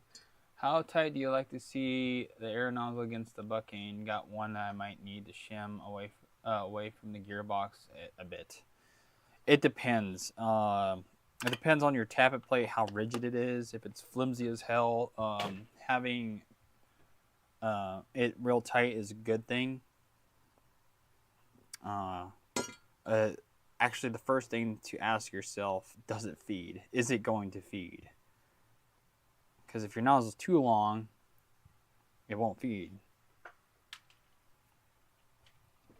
I do have a general rule of thumb, and I can share with you that real quick on this build. Give me a sec.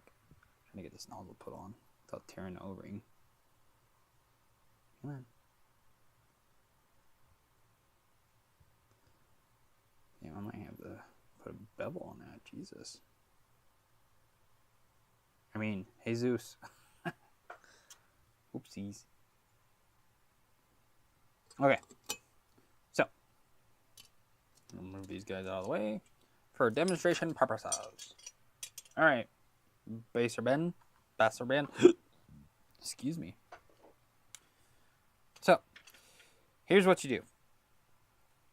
Have your gearbox just like this. Ta-da. You take your other side of your gearbox. Make sure your tappet plate's all the way forward. You're only going to have your compression set just like this. This is all you need. Have your nozzle all the way forward. Make a visual note in your brain of where your tappet plate is. Okay? Okay. You take your other side of your shell. Put it on. Just like that. Then the next thing you're going to do, take your hop-up assembly. This applies for any AAG, by the way. Any AAG. Doesn't matter what it is. And you're going to gently slide it over your nozzle. Just like this. Until it's butt up against the gearbox. Okay. And I pushed it up against the gearbox, and I felt in the barrel with my other hand that the nozzle got pushed back. I call that pushback. Take your barrel assembly off. Take your other side of the shell off. Very gently lift straight up. Okay. New mental note. See how far your tappet plate got pushed back. If it's at least, it needs to be at least 1 millimeter of pushback. I'm exaggerating this to show you what I'm talking about. At least 1 millimeter of pushback. If you have a super flimsy tappet plate like this one, if it's super flimsy, actually this is actually pretty decently rigid, but there are some tappet plates that are super flimsy. You want at least 2 millimeters of pushback. And let me explain why. What the fuck? Yeah, I'll have to look at that later. When you have a flimsy tappet plate, and I'm going to exaggerate exaggerate this for visual reference. When you have a flimsy tappet plate, when that nozzle comes forward, your tappet plate literally does this shit. It bends. And it's not pushing as hard, your nozzle as hard into the bucking as it should, so you don't get it as tight of a seal. You want a pretty decently tight seal, and I found about with the super flimsy tappet plates to be about 2 millimeters of pushback, you're good. If it's a rigid one, between 2 and 1 millimeter. Anything less than 1 millimeter, it's not going to push that hard, and your FPS is going to drop. And so that's going to affect your FPS consistency and therefore your accuracy. So, yeah, and accuracy and consistency could be from your hop up itself, your bucking, your barrel choice, the quality of the BB. But to say it's your nozzle, you can tell if it's your nozzle, and it's only part of the problem that could be the problem, is your FPS consistency. Your inaccuracies could simply just because of the BBs you're using or the parts that are going together. They don't like each other. Like some Maple Leaf buckings will work in some hop-ups versus others. It could work like shit in one hop-up and great in another, etc. And that applies to any parts that you put in an airsoft gun. And the only way you're going to know for sure is asking what people use themselves and what they know that works best for them, or just experimenting with yourself. Try different parts. See what parts work best with what. If you don't have the money or the time to do that, the best option to do is just ask what experienced technicians like myself, what parts that you find that work the best with each other. And I can give you some ideas, but that's just what the parts that I recommend, that I trust and that I use. And I'm not going to use the cylinder head anymore because it has a really nasty ding right here that's going to tear up that O-ring inside that EPS nozzle. Sucks. And I have no idea where that came from. I'm glad I caught that. Ugh. I'll show you guys what that looks like.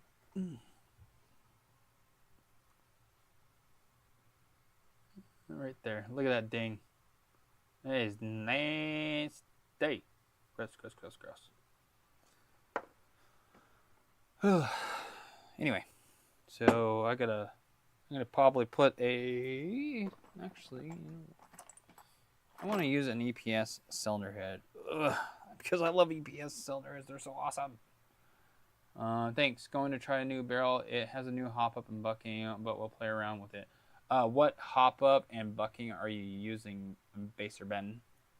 Only just joined and straight away Wyshtech be doing the Lord's work again, giving solid information. Thanks, Will. Since you're just joining our stream, I highly recommend rewinding the stream all the way to the beginning, probably about 10 minutes in, where I talked about in tribute to the owner of this rifle that we're working on, Edgar. Quick recap: he is was a Marine. Well, he still is technically. That passed away due to mental struggles, and and so this is his rifle, and I had it in my possession since March of last year, and I'm doing some more tinkering to it. It's already got about $500 of parts in it, and I'm doing some corrections that I'm applying to it that I learned over the past, and I'm making it better. Anyway, where was I? We're getting ready to shim because we have the good old Wyshtech gears. Wyshtech gear set, yay, 1801s. And we'll double check the tappet plate timing, make sure it is good and perfect. And as soon as I add a shim to that, that should spin like oh, you know what? I just thought of a cylinder head that we can put in this thing that I have that I would love to put in it. Airsoft Mutations new cylinder head that they just came out with. Look at that. This is part of the reason why I like Ezos. It's still spinning. I barely flicked it. Oh, it's so good. Thank you, Will. Yeah. At the beginning of the stream, I think we hit about 24 concurrent viewers when I was going over that. God, I had the hardest time holding myself together on that. So, all right, where is that cylinder head? I'm gonna show you guys something really cool from Airsoft Mutation, and I've been wanting to stock their cylinder heads and piston heads and even their pistons for those who want to make a super duper high stress build. This is their cylinder head that they developed, and I love the ingenuity behind it, and we're gonna put it in this build because why not?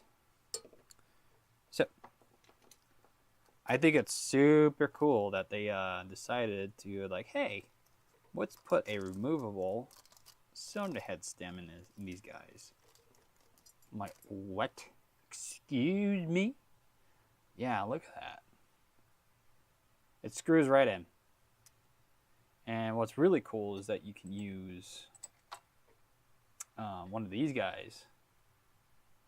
This is typically used to tie in your valves of your pistol mags, and it fits perfectly in the back here, so you can screw it in the cylinder head. Check this out. I'm going to use Loctite, but I'm just, for demonstration purposes, I'm going to show you how this works. So you drop it in there, right? Take your tool.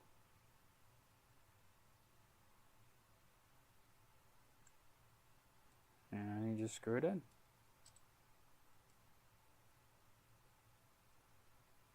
Bam. And she's in. She sits perfectly flat, nice and flush. And there you go. So if you accidentally break the stem, you can just replace it. Not saying that these stems are weak. They're really nice. Speaking of the stems, where's the EPS nozzle?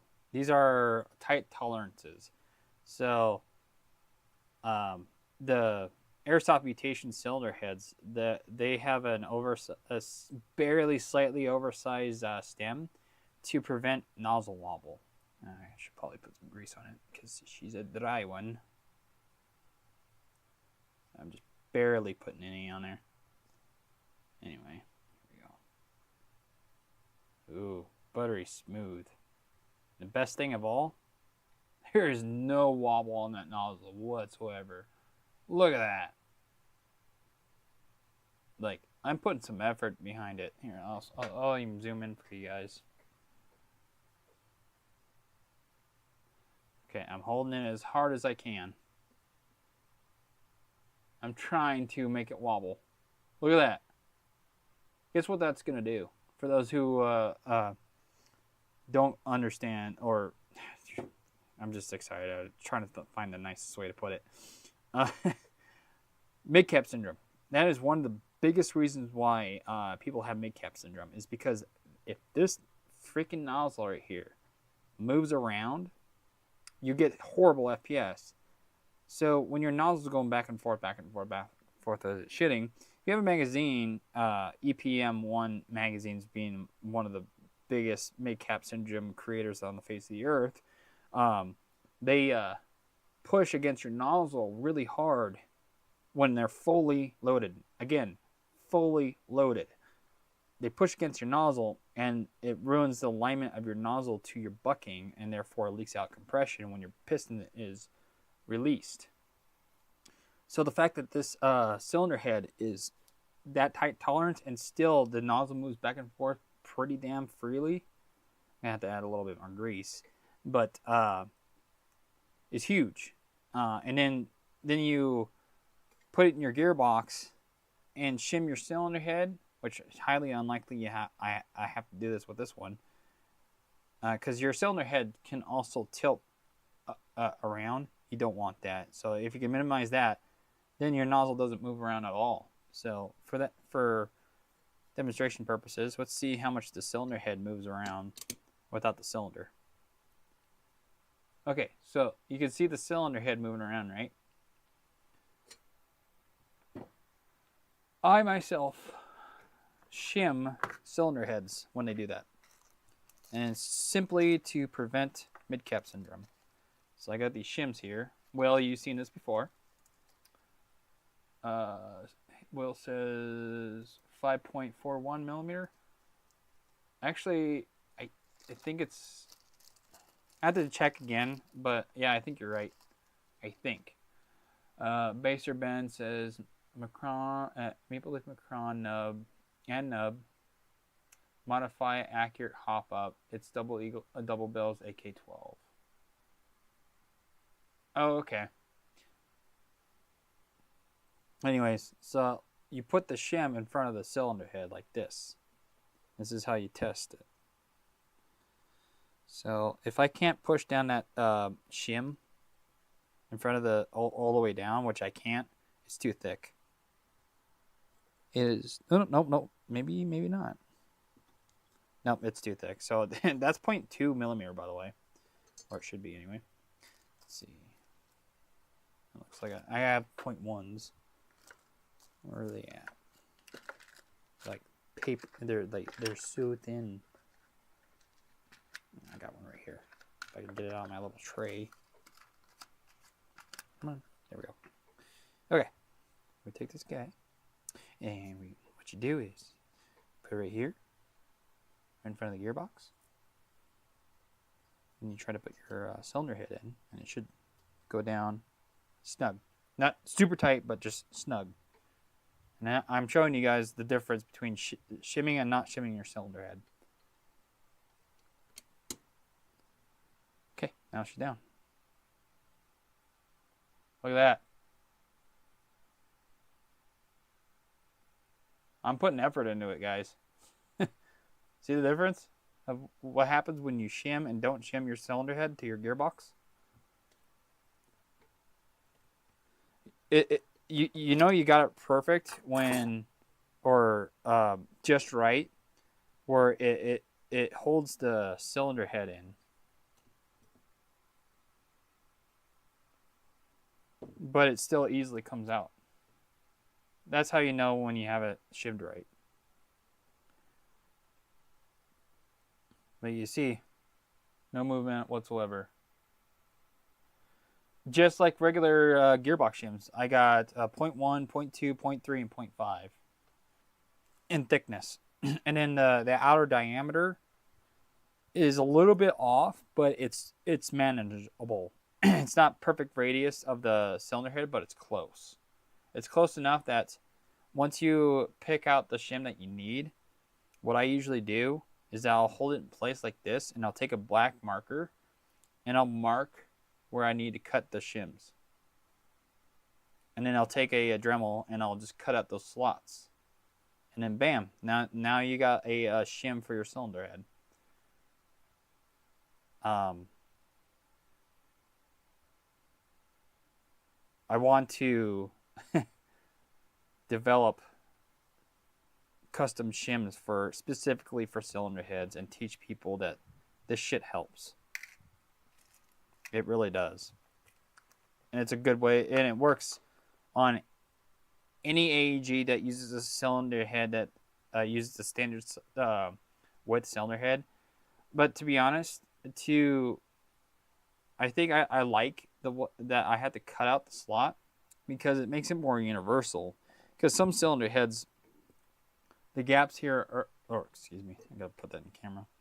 The gaps here are a little bit different. So what's your guys' thoughts on shimming cylinder heads now that I covered it?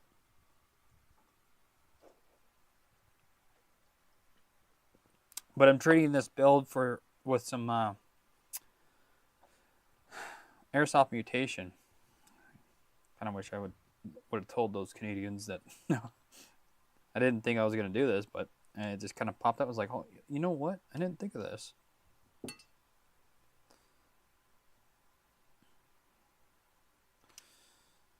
If you guys give me one moment, I'm going to message one of those guys from Airsoft Mutation, let them know that we're streaming.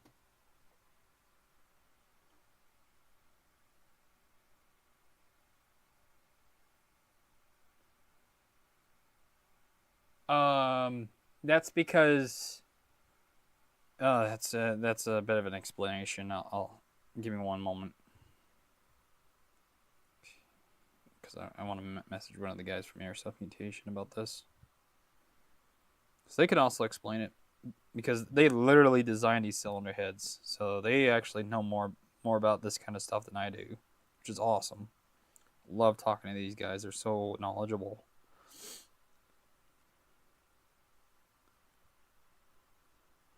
Maybe.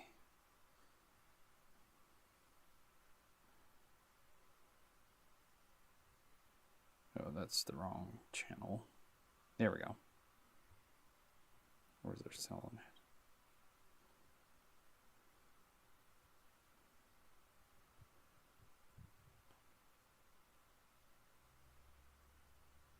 One second, chat. I'm live streaming. Your cylinder head, your V2 cylinder heads, and putting one in a MK18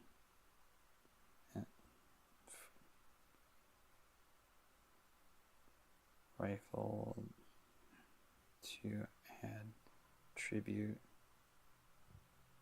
to the owner who passed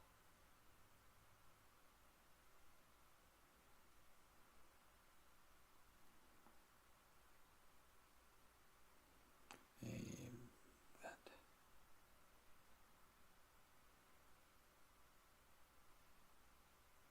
Here.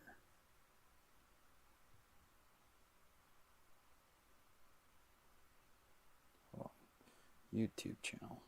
Telling them about the tribute. Anyway, okay. That's the chat.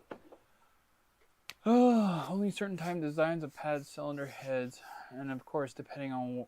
Oh yes, thank you, Will, for sharing that. The biggest. Let me go back. So, Airsoft Mutation made their slots for the gearbox lugs elongated, and it's the max, specifically the max cylinder heads that create those instances where the front of the gearbox cracks off. Excuse me. And that's part of the reason why those break the gearbox, because when it comes to your cylinder heads, you want the hard material to make full contact with the front of the gearbox when that piston comes forward. So the fact that I'm adding a shim is not affecting that whatsoever. Matter of fact, it's making it better, because now you're spreading out that impact load on the front of your gearbox, which is what's supposed to happen. You're not supposed to have it on your lugs, which is what happens with those max cylinder heads. When that piston comes all the way forward, that those holes there are not elongated, so the hole there, all that pressure is going on those lugs. These are just alignment. It's to keep their cylinder head from rotating around like this. They're just there for alignment, nothing else. They're not meant to handle the load whatsoever. That's not what they're for. The front of your gearbox is designed specifically to handle that load. So by shimming this on here is not hurting anything. Matter of fact, it's making it better.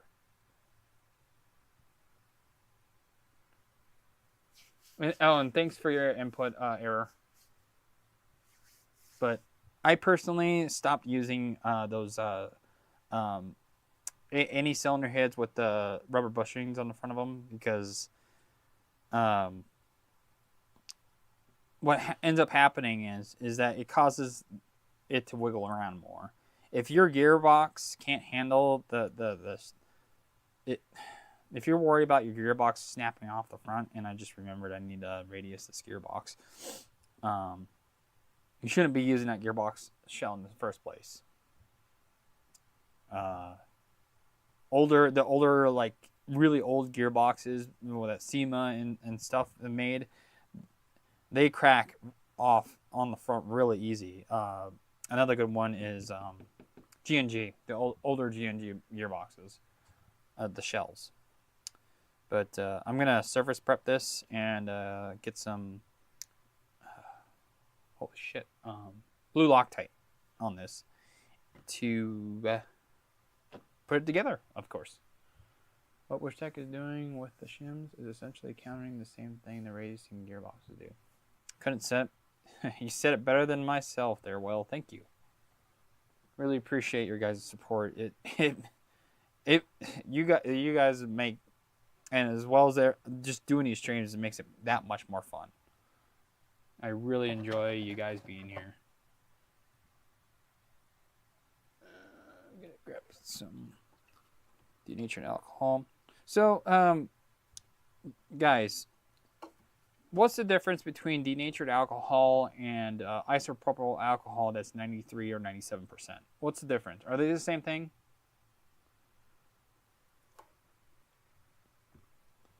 Great words, Will. Great words.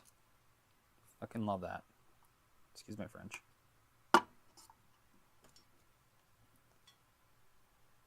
So back when I worked at a barrel making shop, we literally made the real stuff.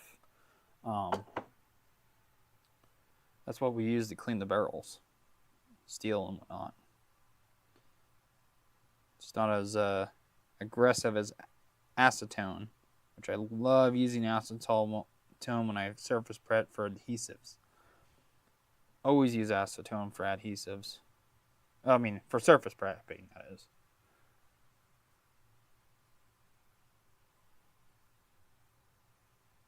Yep.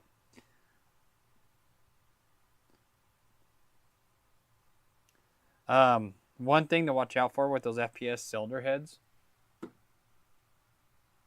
they have a tendency of being made to where they won't let the tappet plate come as far back as it should, because they made the material right here too far forward. So what ends up happening is that your tappet plate gets pulled back, and there's still more distance for the sector gear to pull back your tappet plate, that it'll snap off your the rear of your tappet plate off. So I don't use FPS soft airs cylinder heads for that. It's either I'm trying a Airsoft Mutation cylinder heads for the first time, so I'm eager to see if how these turn out. I'm really excited about it. But my go-to cylinder heads are always EPES. And here's why. One, they use screws, set screws that go in the front here. I sell them on my website in case you guys are interested in getting yourself one. But anyways, the set screws go in and press against the lugs. No pressure, by the way. It doesn't hurt them. And it forces the cylinder head to come forward and flat up against the front of your gearbox. So you don't have to do what I'm doing here to shim the cylinder heads. It does exactly that. And very little nozzle movement. And I will say right now that Airsoft Mutation's nozzle design is a tighter tolerance than EPES. Even though their extra fit nozzles just came out, it's still not as good as these. Damn close though. It's so close. So anyways, what was I doing? Oh yeah, surface prep. And get some of my surface prep spray. See how well that handles it. So I'm using surface prep for my Loctite. Barely putting anything on there. Barely. Because I don't want to make it too good. It essentially turns into glue.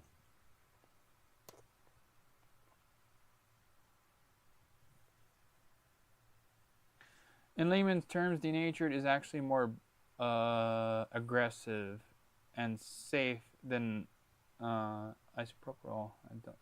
So don't do any home brewing. That's for sure. Oh, I love it. Thanks, Will. That was great. That was great. Thank you for that.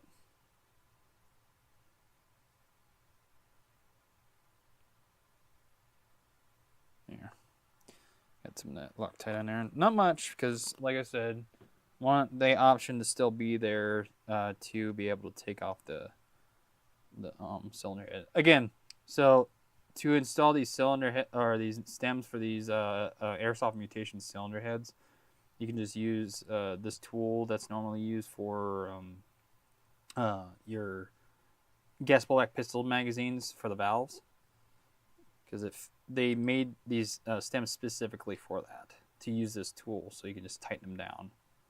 Their first prototypes didn't have this option, and you don't have to tighten it down that tight. I gave the good old good and tight method there. So that's on there now, and she's married up. And now the rubber pad that they come with. So you don't need to glue this on, in my opinion, and here's why. You got all this pad that's gonna hold tight inside that your cylinder here, and it's going to keep it from falling off. So you don't need to glue it in. Matter of fact, I think they said don't do that anyway. And it's way better than a dual O-ring design, because you got all that surface area to cover up and keep your cylinder head from leaking. Cylinder head to cylinder. So getting it put in there.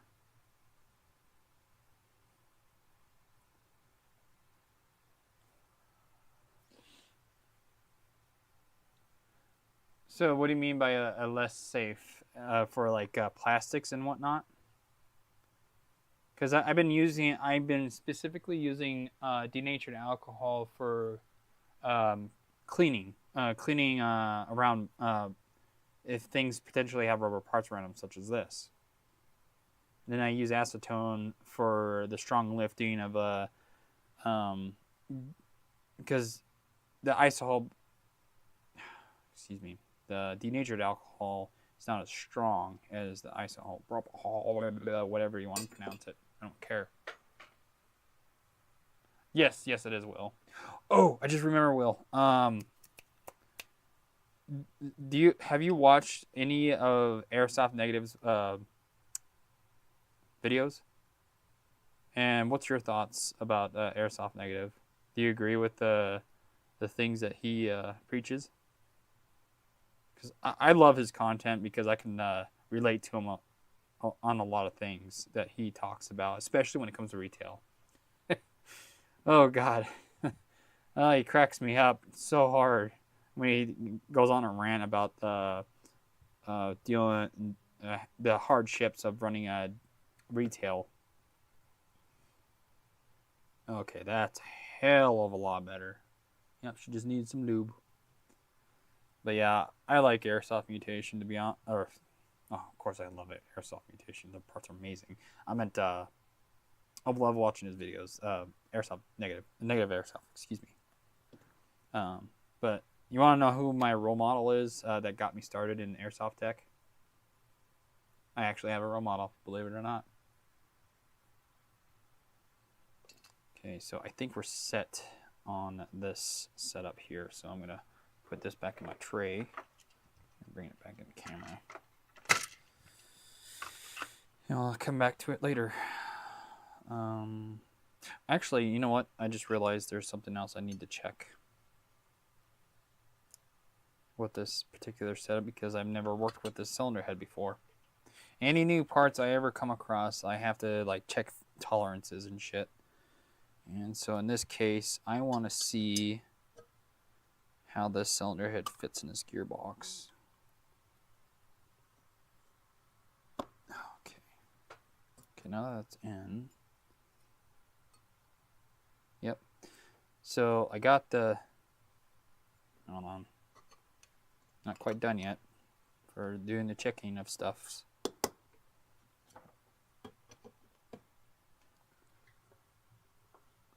Guys, if you're ever installing new parts you're unfamiliar with, always test fit before you call it a good install. Don't ever trust any parts you ever come across, even if it was recommended by me or anybody else, because it may not work for you, for your application, because every part will work good on one part versus the other. So anyways, the reason why I just did this is because I wanted that cylinder head perfectly aligned so I can look at it. The thing I'm looking out for is to see how much the cylinder, if the cylinder goes over the lip of the cylinder head. And it barely does, which tells me that we should have no issues with this tappet plate hitting the cylinder head and being broke off by the second gear trying to pull it back more. And that's what I'm about to test to double check. And to do that, I'm going to install everything. Just this. You don't have to screw down anything. Grab yourself like a pick or screwdriver so you can hand spin your sector gear. And what we're checking is the clearance of if the sector gear that we're using doesn't pull too hard against the tappet plate, where the tappet plate stops. Does the tappet plate pin bind up with the tappet plate? Because it's not allowing it to get pulled back further.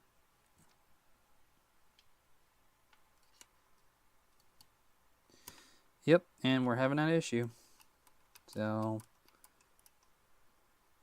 and I think we don't need to remove that much material. Okay, so there's an easy fix to this. So what's happening is that your pin here, actually I have to break up the feed. Hold on a second. Did I just make it darker? Yep, I sure did. Wrong way. Sorry, I have to brighten this up so you guys can see, because looking at the video feed, you can't really see the tappet plate pin. Anyway, so if we zoom in closely, so this pin right here, when it spins around, when the gearbox is together, what's happening is it's pushing too hard against your fin. And there's an easy fix for that. So you don't have to fuck with the pin here. Excuse my French. So you don't have to mess with the pin. Given that we've already discovered that the lip of this guy is spilling over into the cylinder head, which tells me that we can just remove material here to give that clearance that we need so that the sector gear does not bind on your tappet plate, because it's going to be able to, removing that material will allow it to move back further. Hold on. The guy for the saws here, he says you told him you had things to tell him. Okay, chat, I got to step away for a minute and I got to talk to a customer, so I'll be right back.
Be right with you, chat.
Okay.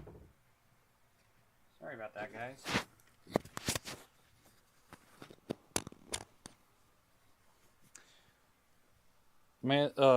The other piston to add to your piston list, Will. So just briefly, shit! I dropped the magnet for my damn mic. Oh, where'd it go? You should try out Airtex Night Stalker pistons. And I'll tell you why in just a minute. I gotta find that stupid magnet. Went to go put it on and kind of holding the mic in my hand right now. Where the hell did it go? Oh, there it is. All right.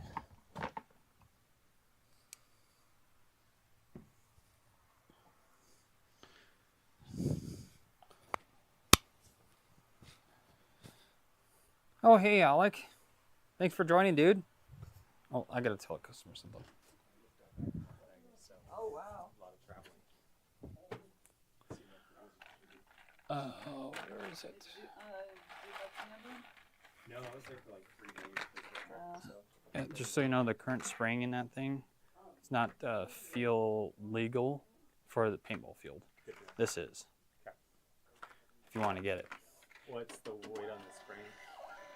It should be right under 1.5 joules, which is what you need. And real quick, I wanted to show you how to get to the spring. It's super easy. All you gotta do, this little dial right here. Holy crap, I made that tight. Follow the pin. There you go. It's right there. Then you have to open this up. Push down. Pull Try that to up. keep some tension up. Yeah, and then change out your spring. You made that look easy. Yeah. It is. And you actually don't need to hold it up. You just... I was expecting like pressure coming back. No. Hardly any. Sweet. Then put your pen back in. It's literally that easy. And make sure you, when you put this on, screw it on tight, because these like to back out. These like to back out. These are the most lost item on these things. There you go. Supposed to shop around for the attachment for this. Where should I search first? I want to find some prices up there. Evic. Oh, sorry about that. Just had a 249 that I was talking to a customer about that I built him.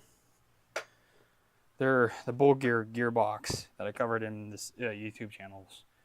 Absolutely love it. But anyways, Oh, sweet. Alec, you're gonna your budget friendly pistons are gonna be around 20, $25. So that'd be huge. And what would you say your pistons are mostly ideal for your current Jaegers?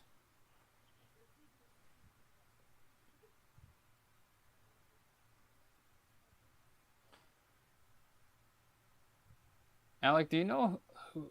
I mean, feel free to just message me on Discord or whatever if you don't want to disclose it. But I've been meaning to ask him who he went through to make his pistons. Is this like a company that you recommended him or something? Anyways, dude, I don't know if you saw the footage already, but so far I'm really liking the piston. But I'm gonna make some modification to the cylinder right now. Anything they fit in. Hell yeah. Dude, you know what you should do? Make a cylinder head for the P90 because, God, nobody makes a P90 slash Thompson cylinder head worthwhile. I mean, ASG is going to be the best bet, but even then, the nozzles wobble so bad on those.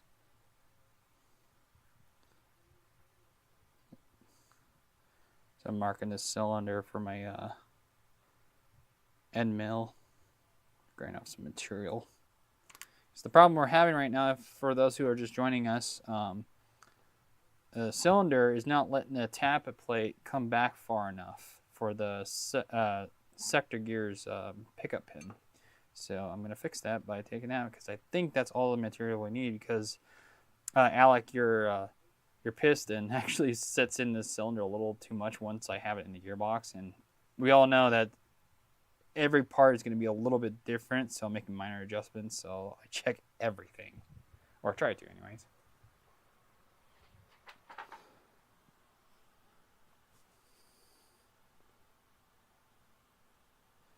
I'm assuming the modifications is the stupid notches for the tablet plate.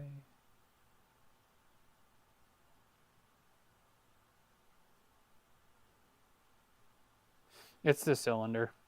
It has nothing to do with your cylinder head. It would happen with any cylinder. I really like that your cylinder has that give. I like the fact that the cylinder does recess in the cylinder a little bit like that for the tappet plate, simply because for different, it makes it more universal. Because some tappet plates, the leaf is a little bit too closer to the front of the gearbox, which I'm not good at multitasking because now I'm setting up my CNC mill to make that notch. Because this is not the first time I'd make notches in my cylinders in the past. And I'm not going to switch to a different tappet plate, mainly because I like the maximum amount of stroke on my tappet plate. So if I got something that had less... Oh wait, I'm doing this wrong. No, I'm not. Damn it. I'm trying to remember how I did this before. Brain fart. It's close to the end of the day. I've I had this stream go on for way too long. I can't see the chat right now, guys, so bear with me. I'm away from the screen. Eventually, I want to set up a contraption so you guys can watch me use my CNC machine. All right, I might have to mute the mic because this might be loud. Let's see, I'm gonna mute it. Where's the mute button? There it is. Nope, that's not mute.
Okay, I'm back.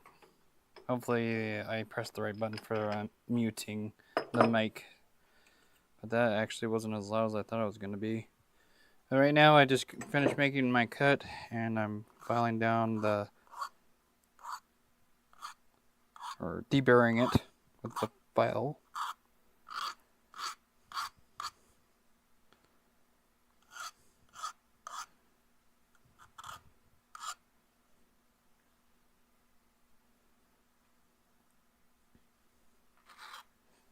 I don't like that file. It's kind of shit. There we go. That's what I'm talking about.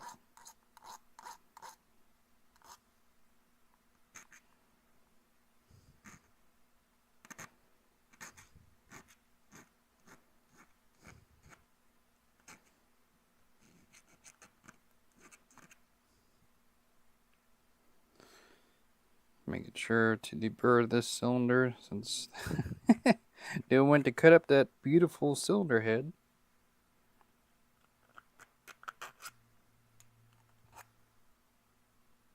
Okay, I think I got it all now. I'm just gonna make it all pretty. Some sandpaper. Oh, that's not gritty enough.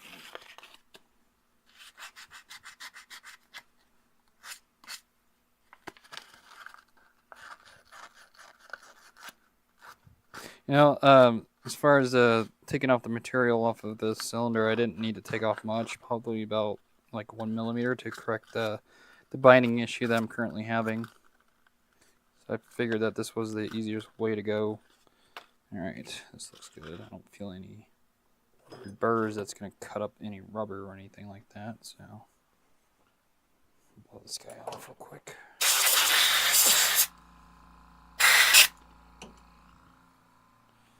Alright, I'm back.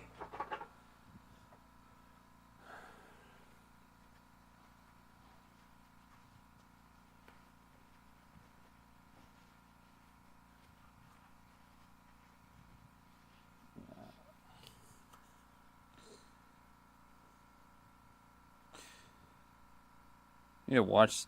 That's what I'm going to do next time when I'm working on not streaming or anything. Because typically I watch YouTube videos while I'm working. And been lately watching other Airsoft Tech videos just to have on the background and listen in. And anyways, there's the little notch that I made. So that should be the right amount. I'm going to back off on the... So that's what I'm aiming for.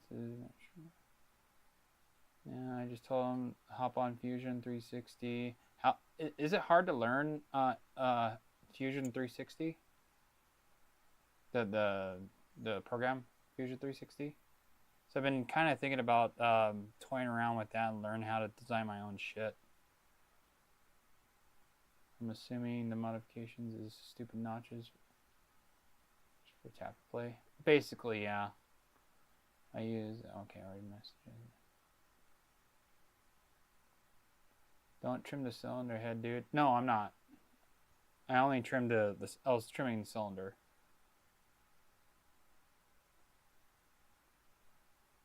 Okay. Not necessarily. If you're good at visualizing things in your head, it's just draw shapes. Ah. And then... Is it expensive to get?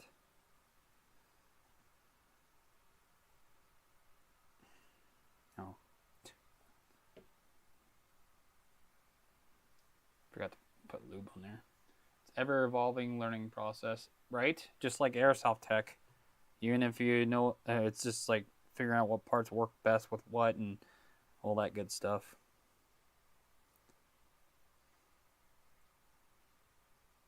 I'm hoping this groove I just made right here on the cylinder is enough to give relief to that tappet plate.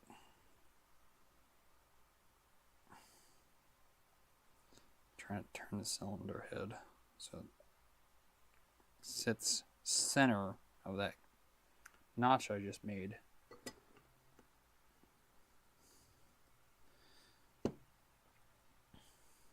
Oh, I think you missed it earlier, Alec. Yeah, you did. I have these shims here for shimming cylinder heads to the gearbox to further reduce the nozzle wobble. It's my way around if I can't use an EPS cylinder head. So, and I felt like in this build that this would be perfect for this build. Oh my gosh, I guess it would help to put the damn tab plate in. See, now we no longer have that lip. I trimmed just enough where it sits perfectly flush with your cylinder head that you designed. And early in the stream, I showed actually twice how the stem screws in and all that good stuff. Push that all the way forward. Okay, let's see if that little bit of a notch helped.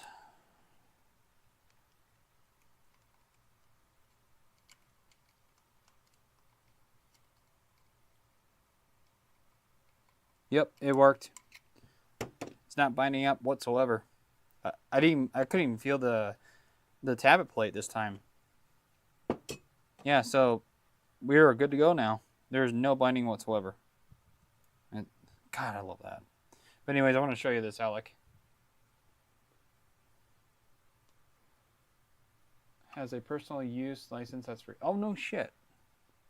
Can you send me the link to it on Discord? I want to show you this, Alec. So this is what it looks like without shimming the cylinder head. Because every gearbox is different. We all know this, right?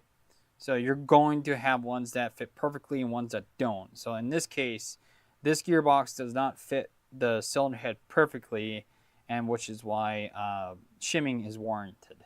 Check this out. You can see the cylinder head is moving around. Which even with a cylinder, if you have enough pressure from the magazine pushing BBs into the nozzle, it's going to cause it to misalign, right? So, here, I'll zoom in for you. Quite a bit of wobble, right? Check this out. This is a 0.1 thickness. Sits in front of the cylinder head just perfect. It's not in the way of the nozzle. Later, I will notch out this shim so the tappet plate will move freely back and forth.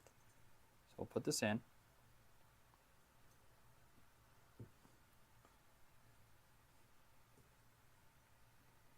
Yeah, and look, it holds it to the point where barely any pressure on the lug, barely. And we put this in. Now watch. Look at that. That cylinder head ain't moving no more. Bye-bye, mid-cap syndrome. Bye-bye.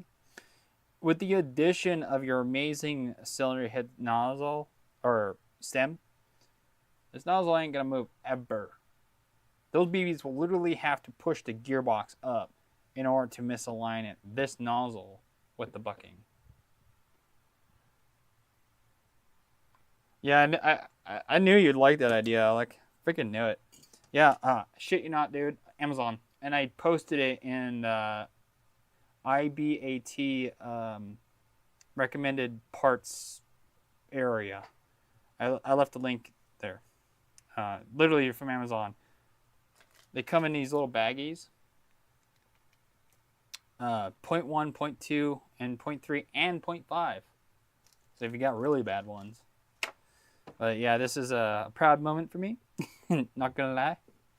And then once you call it good and you make your cuts on your shim, just super glue it to your cylinder head.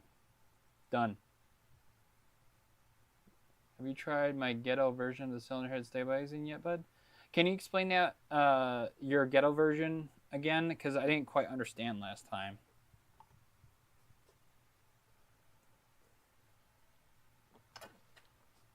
I desperately need to refresh my brain, Cab. The amount of ideas design I've just giving away because I couldn't be asked to do it myself.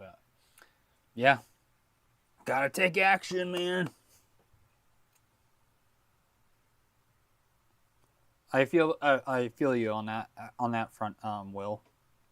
Like I want to redesign hop up units, all kinds of shit. You know, fun fact, when you think about it, Alex, with your development of these cylinders and stuff, you are a literal inventor. You are an inventor, and your partner is an inventor. So you got that title. You are a inventor. That's huge. That's something to be severely proud of, you know. All right, I gotta pop these bearings back out because I gotta radius the front of this gearbox. I'm gonna make it sound like we're at a dentist here in a little bit because I use a Dremel. Ooh, that one's in pretty good. I'm probably gonna have to tape that one up. So if you're ever in an instance where you can't pop your bearings out because they're either you forgot to radius your or make modifications to your gearbox before putting your bearings in, I'll show you a trick that I do in case you ever run into that. Excuse me.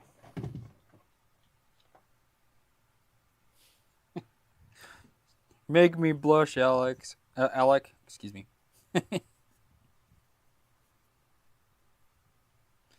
Yeah, I think I added a whole new method to the airsoft tech industry. Freaking shimming your cylinder head. Because, you know, I brought the idea up to a Real Deal. And he's like, what is the point of shimming your cylinder head? And then I explained it to him, and that's when I found these shims. Because I was talking to him about it. And I was actually kind of surprised that he didn't know about this idea either. Hopefully you can get them longer stems soon for the spicy. Oh, I have one. I just haven't got around to it. Let me show you. You know, I have one of the SR25 stems in here. I've been so caught up with doing streams and YouTube videos that I have a backlog of things that I'm trying to get to. And I think I messaged one of you guys, how soon do you need my feedback on these stems? Because I might just put that as a priority thing. Because I just, as of right now, it's been when I can get to it basis. All right, I'm going to go put these on the vise and get these radiused.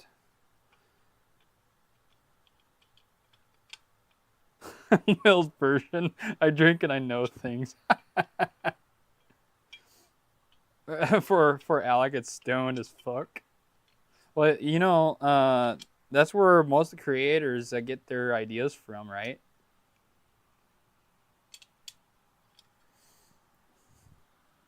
Oh yeah, I was gonna show you guys the idea, the little tech tip that I like sharing on nearly every damn stream that I do.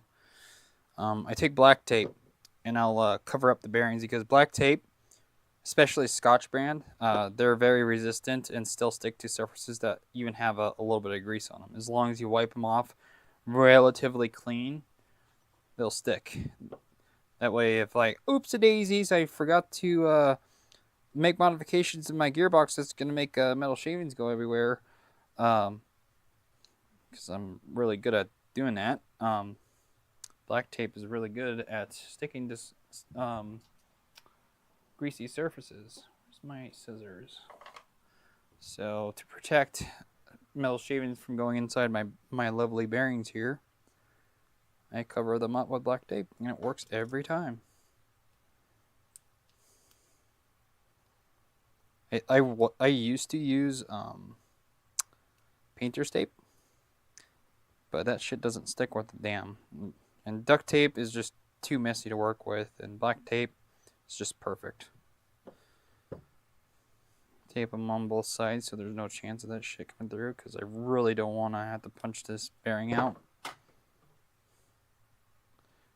I mainly do this in case I forget to make a modification on the gearbox. In this instance, radiusing.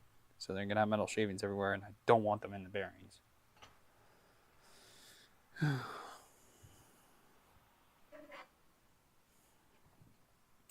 Radius time, baby! Now, a friendly reminder, I said this earlier in the stream, but if you guys are getting value out of the stream, hit that like button. It really helps me out as a content creator and supports what I do and allows me to make more content for you guys. Keeps me doing this, because I do this full time. And the support means huge for me. And also doing special streams such as this one, making tributes to our lost veterans. Anyways, I gotta put my mic on mute.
Okay, I'm back.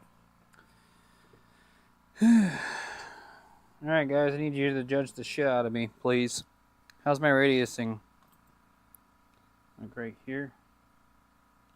So I took as little material as possible to get rid of those corners. Well, the top, bottom, and top. There's the... Try to center it up for you guys. So there's the top, excuse me. And if you look on the outside, try to take as little as possible. Got rid of all corners. Judge me, Will. Will you judge me? What do you think, Alec? There's that one. As little as possible, and that was fucking... that was with my Dremel. I did it by hand, technically. What do you guys use to radius your gearboxes? Thank you, thank you.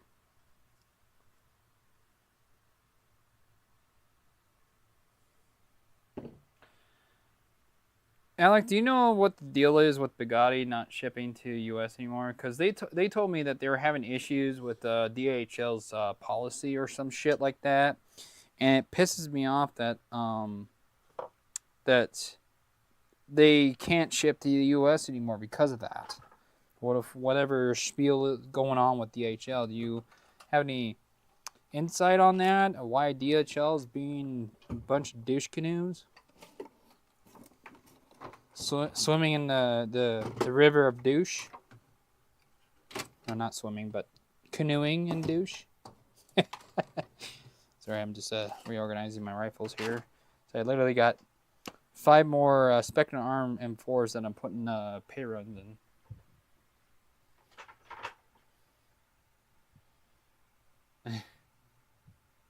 Well, you know what they say, Alec. Practice makes perfect. Come on now. Don't be afraid. No clue about what's going on with the guy. I've only purchased from them once. Yeah, I purchased their buckings and stuff in bulk all the time, or was, until they're like, nope, don't want to ship no more. I'm like, you guys did this before. Why are you doing it again? I want some consistency here in this relationship, you know? And put these bearings back in. I really like how this gearbox is. The holes are just tight enough that they hold these bearings in, so I don't have to fucking glue them in. Because it's just a chore to service prep and glue them in every damn time. That's just my preference. I'm not recommending people to super glue their bearings in because you risk the chance of getting them inside the race. I've done it so many damn times that I'm pretty good. I'm pretty good at not getting glued in the race anymore because it's the method that I use that I don't feel like explaining right now. Now I can actually shim, for Christ almighty. Probably get demonetized for that, but I don't care now. Let's see.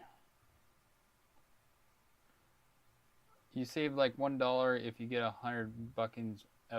Well, yeah, that's true and all, but if you try to just buy one from them, you remember what the shipping was just for a bucking? It's like 48 bucks. So instead, I was like, okay, I'll just buy a whole bunch of them. And this was my business idea. I just buy a whole bunch of them, like 10, 20 of them, of different variances, and add a bunch of other stuff in the cart. And the shipping cost is consistent. It's flat. It's flat. It was flat rate at the time, so it was only like, if I remember correctly, it was $48 no matter how much shit you bought, because they put everything in the box, everything.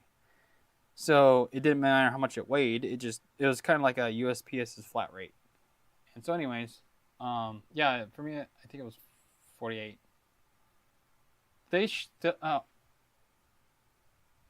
Do they still ship to Canada? Because they won't ship to US.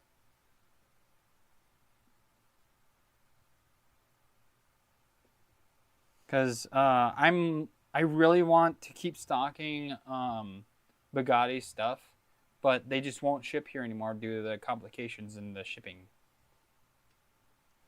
Because Germany and US have issues with the political, or not political. I don't know. I'm not supposed to talk about that stuff anyway, because I said I wouldn't. Yes, please. Because as soon as you hit checkout, it should say that we no longer ship to you. That's what it did for me. So I went to go order something, and it's like, nope. And same with another U.S. customer. But I've been having my customers asking me, hey, when are you going to restock this of Bugatti? When are you going to restock this Bugatti? This Bugatti? Da, da, da, da, da, da. I'm like, man, thanks, Bugatti. You totally screwed me out of some business. Plus, I like their products. They're great. They work for me. They work for my customers and the builds that I make for. It's frustrating. Meow. That's so fun. That's a 0.5.5. Appreciate that, Alec. Okay. Yeah, it's a 0.2. I'll put this with the cylinder head. Shimming time. This is where I usually lose most of my viewers because shimming is so tedious and boring. Okay, I'll reduce that down to 1 on the top side. Does anybody have any questions about shimming? Shim shiroo. Now, what's your favorite kind of brand of shims? For me, it's these SHS ones that have the literal size labeled on them, in case you spill your shim somewhere or something, and like I always fucking do. I swear about that because to bring emphasis of how much it happens, it drives me nuts. Because I'm a clumsy person.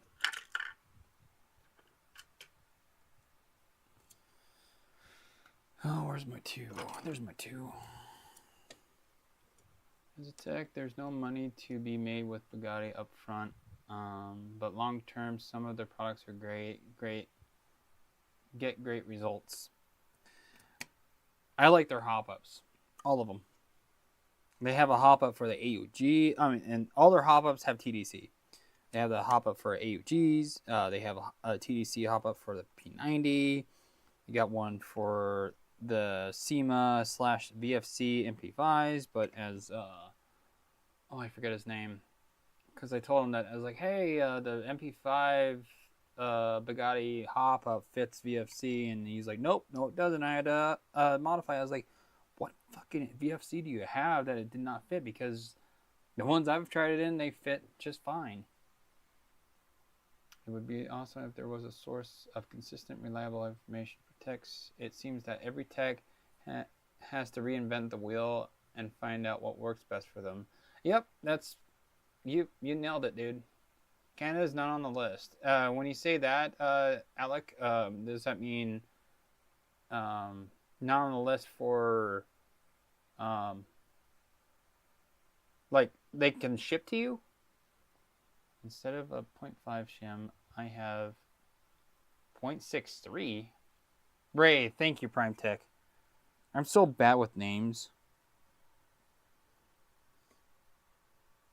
Okay, I'm getting rid of that 0.5. That's too much. I don't like it when my gears can't move around.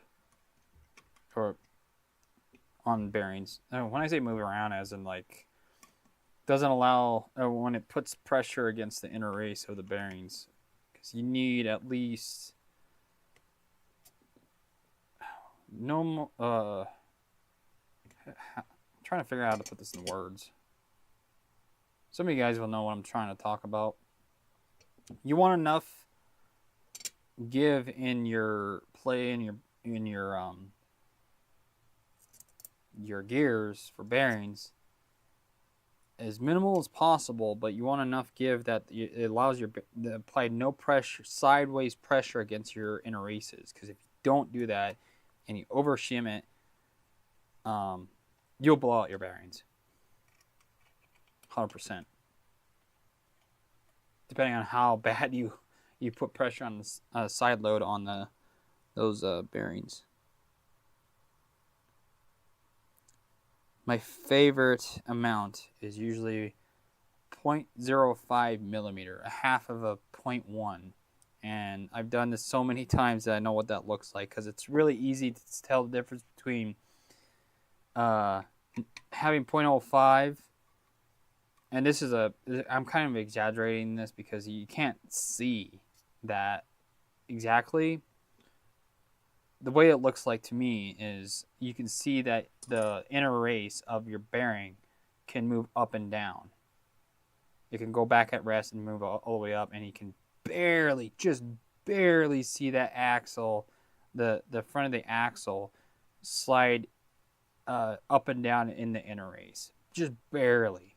When I can see a lot of movement with that, let's say this is the axle and this is the inner race.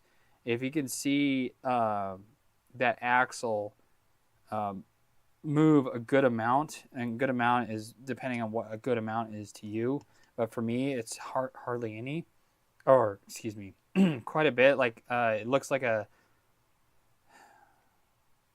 damn. I'm really having a hard time putting these into words. I hope you guys know what I'm trying to say. I can't even select Canada ship. Oh shit, that sucks. Will, can you help me out? Because I'd like to do some bulk orders with Bugatti again. I don't want to be limited, but the thing is that's going to add exclusivity to the products, and I had to raise the prices because depending on how much the shipping cost is going to be, I've already had to raise it once, and it was especially with the limited amount of stock that I have left of the Bugatti products. All right, so the sector gear is done for now until I can get the beveled pinion shimmed. I'm gonna put this back up here because I like to have it in front of me.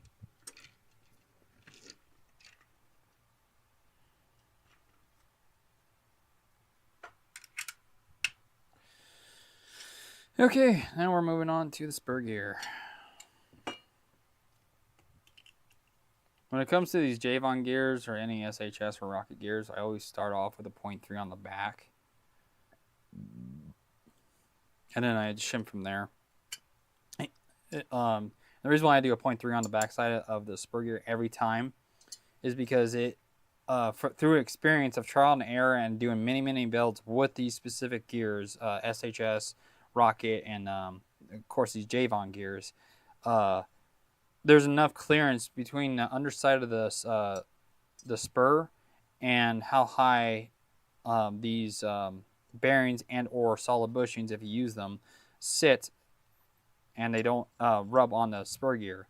And in some instances, especially if you have loose tolerances with the axle compared to your bushings or whatever you use, I don't care what it is, it can create tilt on the gear. And the 0.3 adds enough height to prevent the gear from rubbing against your gearbox shell and or bushings. So that's why I always start with 0.3. And I try like hell to avoid lowering the spur gear. I'd rather raise the spur gear than lower it from this point. So after 0.3, if I need to bring it, I will never go under 0.3 ever, because of the issues that I've ran in the past with numerous different gearboxes. Not every gearbox is the same, and that's why I do it this way.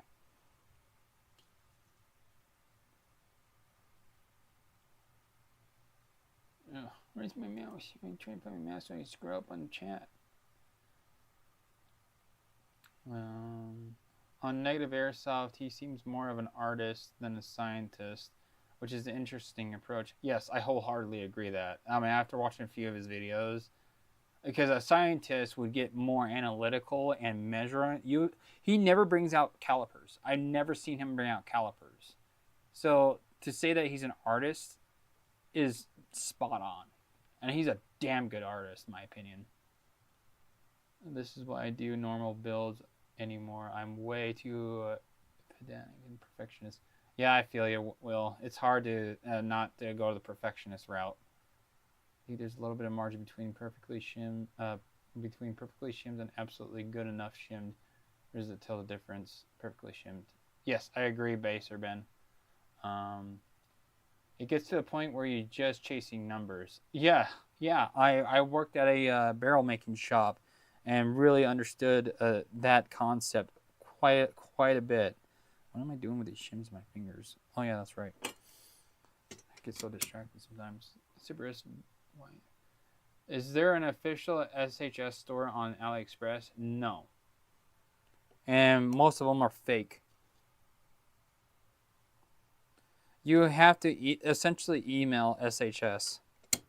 And even then, I think the sources that I got, I'm really sus about the actual manufacturer of SHS. Alec or Will, do you have any insight on that? So I stopped using SHS products minus these shims, which even then I don't think these are actually SHS. Even though the packaging says it's SHS, I don't think it's genuine. It's hard to tell, especially when it comes to shims, because I just get these and I'm like, hey, these are consistent. I'm going to keep buying it from the seller that I get them from, because they're great. I don't have any issues with these shims whatsoever. They're very consistent. Okay, that's a little too much. I'm going to actually swap that out with the 0.2 shim. I have a memory of a goldfish. Is anybody Half-Life 1 fan? Video games? We can talk about video games if you guys want. Kind of ran out of things to talk about with Airsoft, unless you guys got something you'd like to talk about. Javon. Using Javon because these are labeled. These are Wyshtech edition. So I actually sell their gears on my website. I just have them laser etch and design the boxes as a Wyshtech edition. So if you want some like Wyshtech swag, this is one of the many ways that you can support Wyshtech Airsoft, and also these trays. I just came out with these. I work with Airsoft Formula with my own exclusive design that I added to his, and he just redesigned it for me. And anyways, I sell these on my website, and this is really the only two exclusive items that I sell, simply to allow you guys to get any Wyshtech fan swag.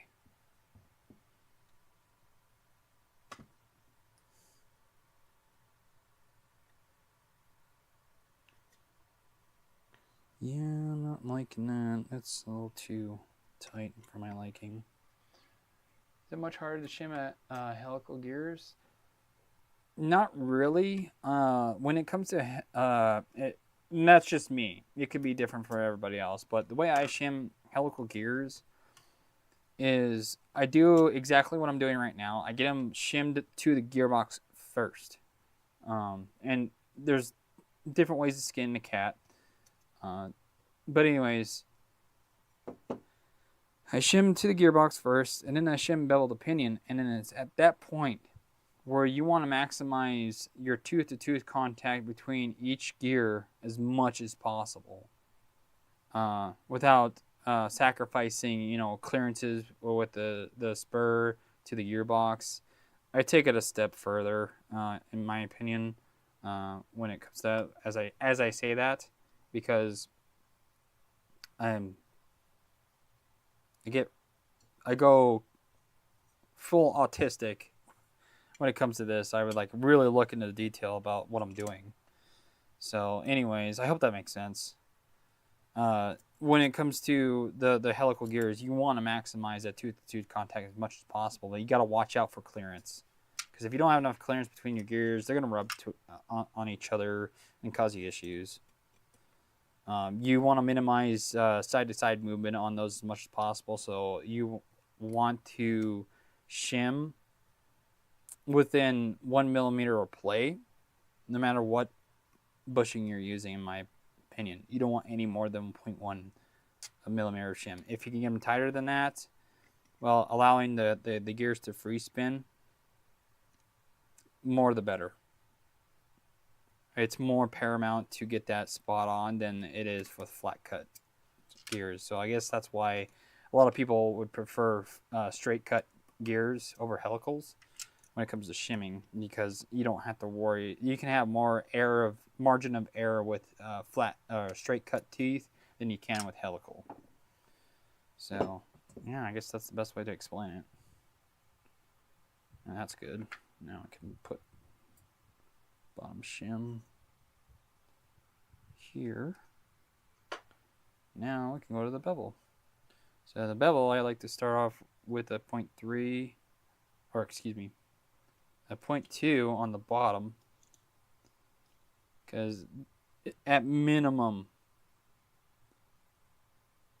because if you do none or a 0.1, you risk the chance of the bottom of the bevel to rub on the gearbox shell, because under load, depending on the quality of bushings and bearings you use, especially shit ones, it's going to cause it to tilt and rub inside your gearbox shell. So I find that 0.2 is the bare minimum you want to put on the bottom of your bevel gear, unless the bearings stick up really fucking high off the shell and they don't sit flush like these ones do, almost do. Sometimes you have to sacrifice a little bit of that for your bevel, beveled pinion shimming. So, God, shimming can be so complicated. You can overthink it very easily. Thank you for the commenting on the Wyshtech history lesson.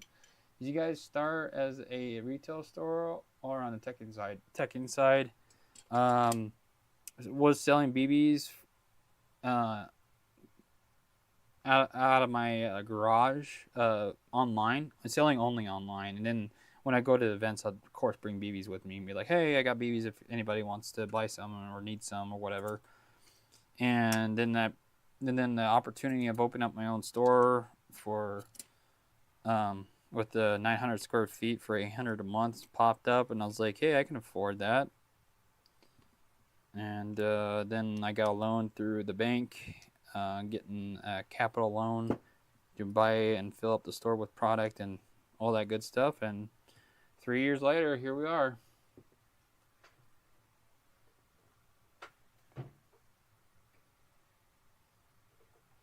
Exactly what Will said. That's damn good advice there, Will. Thank you for that.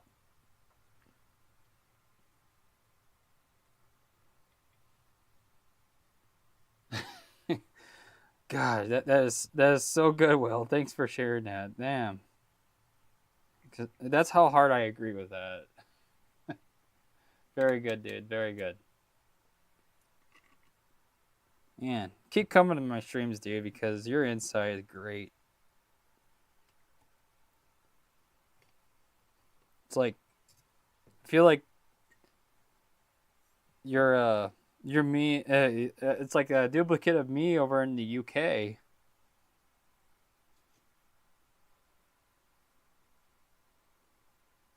And it's so nice having you in chat too, because sometimes I miss things, and you're like, "Oh, yeah, this. Let me explain it for you," because I don't catch everything that people are saying in chat, and it's so nice having other techs such as yourself, and Alec and Prime Tech, and if anybody else I'm missing who's knowledgeable in airsoft tech, answering questions on my behalf in these chats is super appreciated. I can't emphasize that enough, how much I appreciate that from you guys, giving out great information for my viewers. You guys are awesome.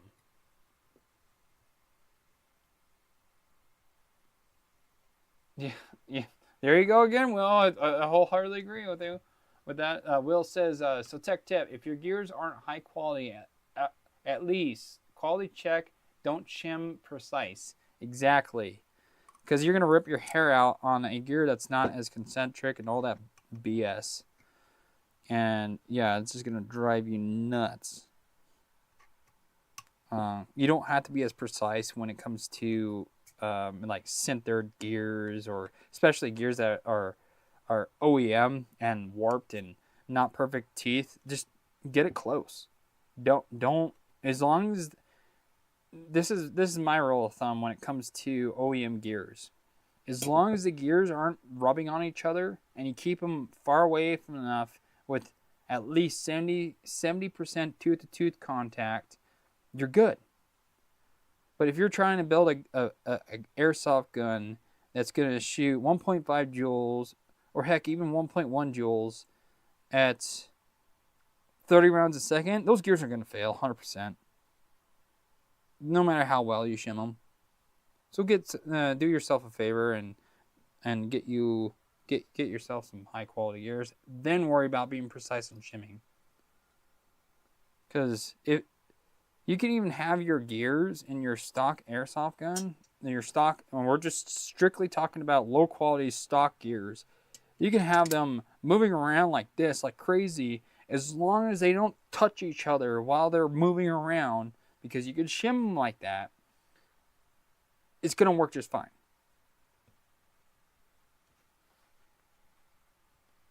I can listen and 3D design at the same time. Damn, you're good, Alec.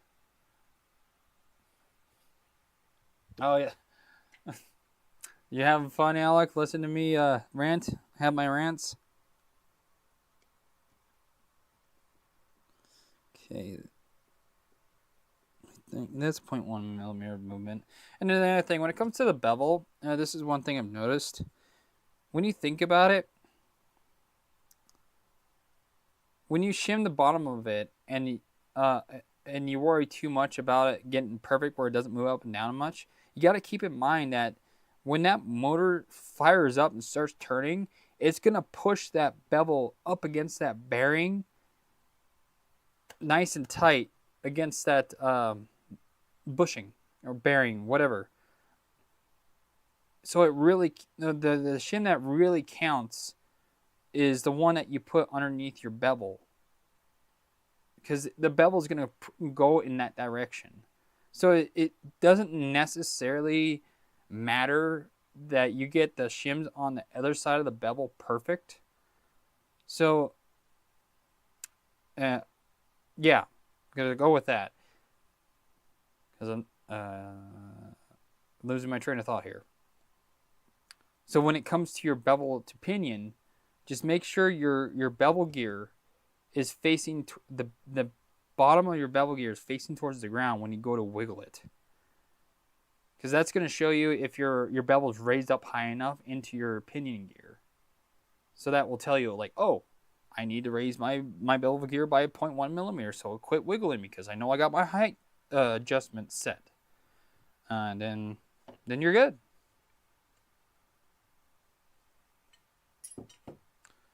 But anyways, yeah, I got about a 0.1 mil play on the up and down with the bevel. So we're going to now move on to getting the motor height set, which I think is spot on because it was already adjusted prior. So I'm going to put these shims on here on my tray. Set this off to the side. I have wasted many hours on poor sets of SHS gears, for example, all because I was aiming for, holy shit, 0.05 millimeter precision. You poor bastard. I'm sorry. Oh God, I did that once upon a time. I'm just looking at parts and listening to. Well, thanks guys for watching it. Just you guys hanging out and chatting means a lot. If you're just joining us, if you're getting some value out of the stream, make sure to hit that like button. Helps me out as a streamer. Content creator, whatever you want to call me, yada yada. But I try to get out as much of info as I can, and in order to keep doing this, I gotta get paid. And just simply liking the stream is a huge support, because it makes the YouTube algorithm go, oh looky, people are enjoying the stream. Let's give them more viewers. People who can relate to the stream, who like airsoft tech, you know. Where's the motor? Oh my God. Come on, pay attention. It's in the freaking tray. That's where you have it. Talking to myself. I can't watch live tonight, but I love your videos, and we'll catch up tomorrow. Yeah, that's what's great about streaming on YouTube. The VODs get saved, so you can always go back on my streams. I used to stream on Twitch.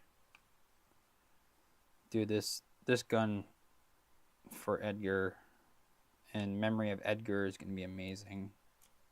I can't wait to see how this thing chronos, especially with Alex slash Airsoft Mutation cylinder head, because I'm excited to see how consistent the FPS is going to be.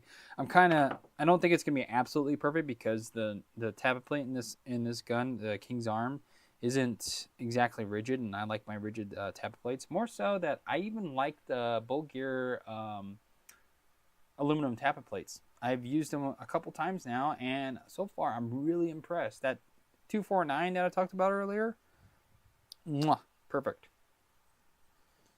Have no issues with the metal-to-metal contact. You know, it looks like the height's already set. Yeah, it's spot on. It is perfect, so I don't need to fuck with that. So I'm going to put these shims back in, close up my gearbox, run a screw in, and see how she looks in that aspect.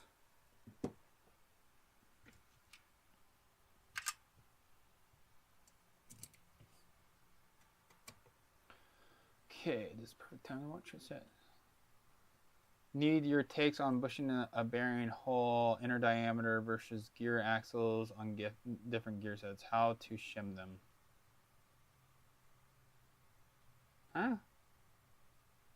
Need your takes on bushing bearing hole inner diameter, okay, versus gear axles on different gear sets and how to shim them.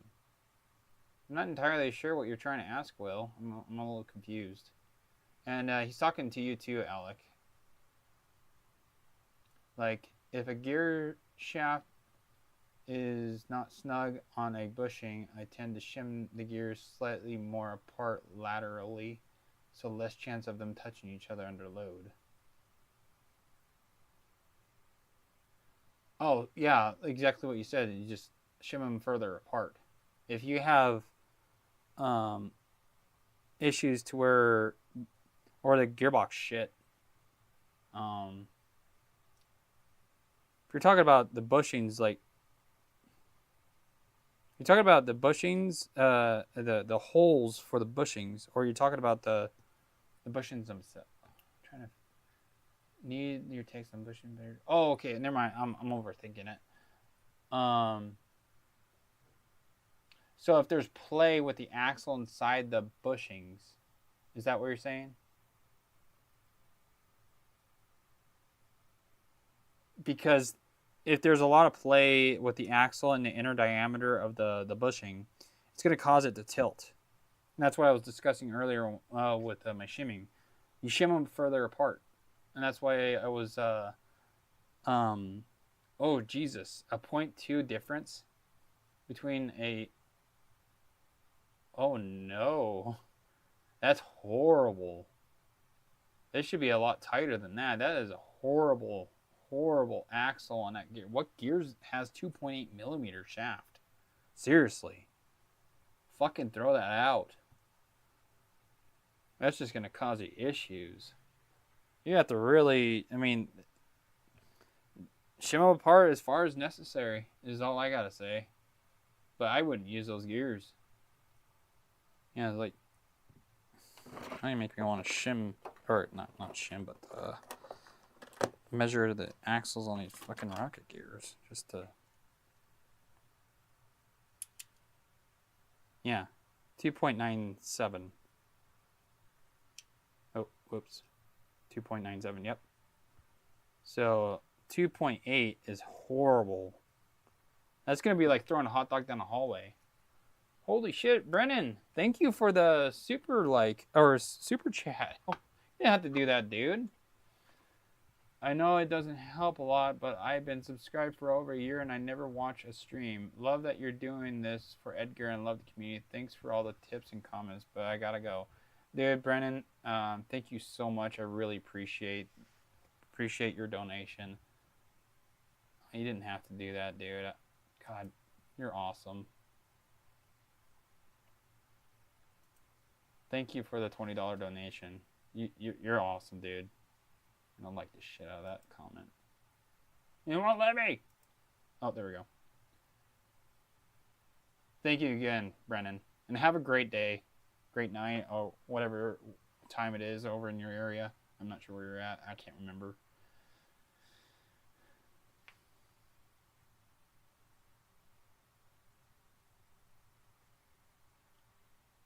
Really, Alec?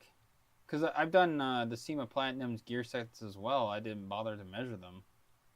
But I agree, they shim really quiet. I'm actually real surprised at that. Is that a super chat? I can't remember. Yay, we can shim the bevel closer to the pinion. We got quite a bit of play. Sweet.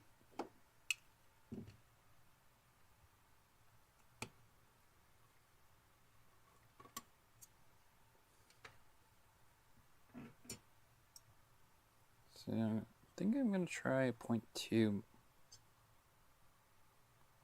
What is this shim? Gonna move it by a 0.2. Yeah, I think that'll do it. So we got a 0.4 on the bottom and a 0.5 on top of the bevel.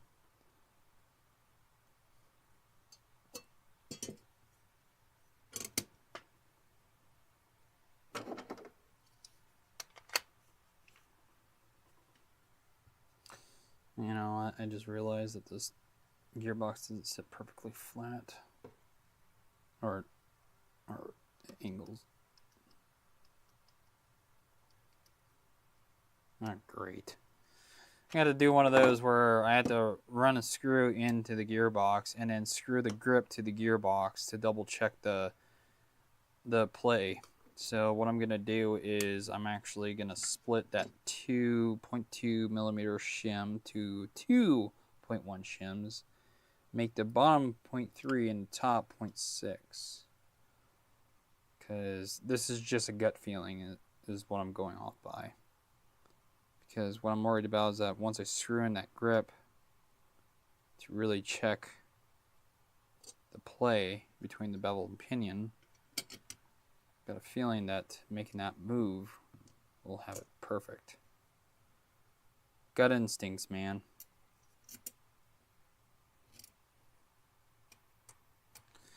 I don't always do this, but in this circumstance I have to, because the grip doesn't sit tight on the gearbox. It actually moves side to side too much, which affects how far away that pinion sits away from the gearbox shell. So I have to pull the motor out and then screw the grip to the gearbox. I don't like doing that because it takes up time, but it's necessary for this build.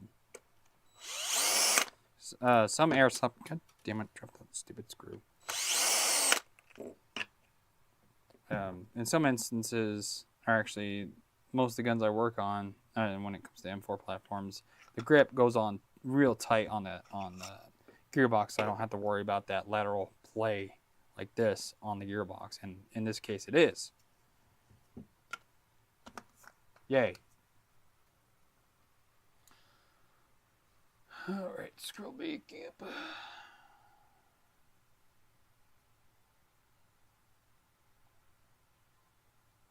Extreme example, but more demonstrate. You can get bushings that are 2.95 or 305, and of course gear axles themselves vary. I swear the pinion is crooked as fuck. The tower has 0.5 millimeter play, and the gears have crooked axle, and the grip pistol's out of whack. So the Soling helicals levels of quiet. What? How? But then you've got to factor gearbox bushing, hole spacing. It's losing the battle. Yep. I spin gears after shimming is the high-pitched screech that occurs sometimes. Sound of the shims between each other. Gears spin nicely, but sometimes a weird sound appears. Are you using solid bushings? Because it sounds like you're using solid bushings, which is totally normal. Once you, if you put grease inside those axle holes, it'll quit doing that for a little bit, and then it'll start doing it again. But honestly, that's normal with solid bushings. It's mainly because there's no load. So what you're hearing is that the axle themselves is gripping inside of that bushing just enough to make it vibrate around like this. And that's what you're hearing. And that doesn't happen when those gears are under load. It's a pretty common misconception. People think it's a bad thing. It's like, no, it's actually not.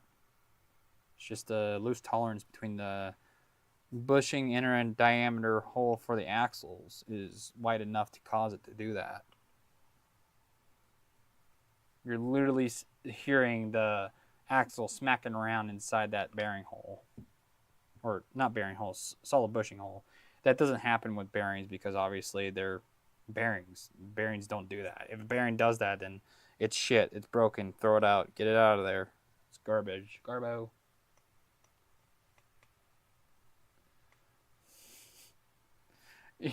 Well, that's like some. I just had an evil thought. You can go around saying, "Oh yeah, that's bad." Throw out your whole gearbox because it's shit. You can misinformation that to hell and back. Oh man, that's funny. But no, it's perfectly fine. Solid bushings will do that when there's no load on the gears, so you're fine. If they spin freely and they're not rubbing on anything, you're You did good. You did good, Jim. You did good.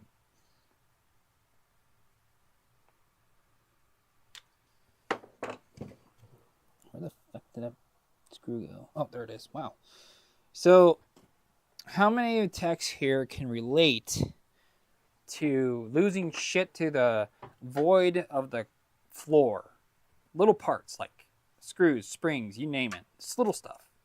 Like this little screw.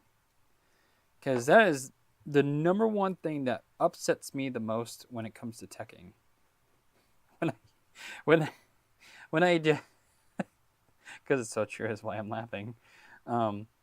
Drop shit on the floor and be like, great, I'm gonna spend a literal hour looking for that stupid thing when I could be finishing the project. And so there'll be some instances of like, screw it, I'm gonna go in my parts bin and grab another part because I would save more time doing that than actually looking for the stupid thing that fell on the floor. God, it's so frustrating.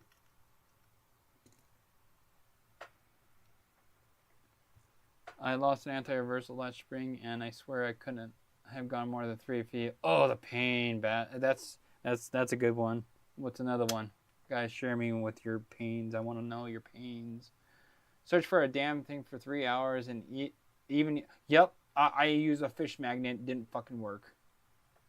Scanned the whole floor with it too, and it didn't pick up crap. I was like, where the hell did that thing go? And then it's always in a spot that you would never think to look. My SSP5 valve disconnector spring disappeared. I watched it fall, heard it, gone, never. Yeah. It's. Holy shit, that's a lot of play.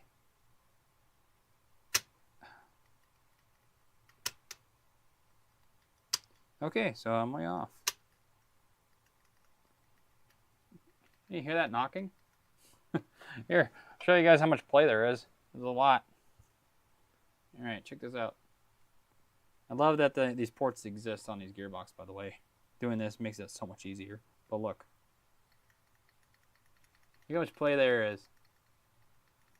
I got some shimming to do.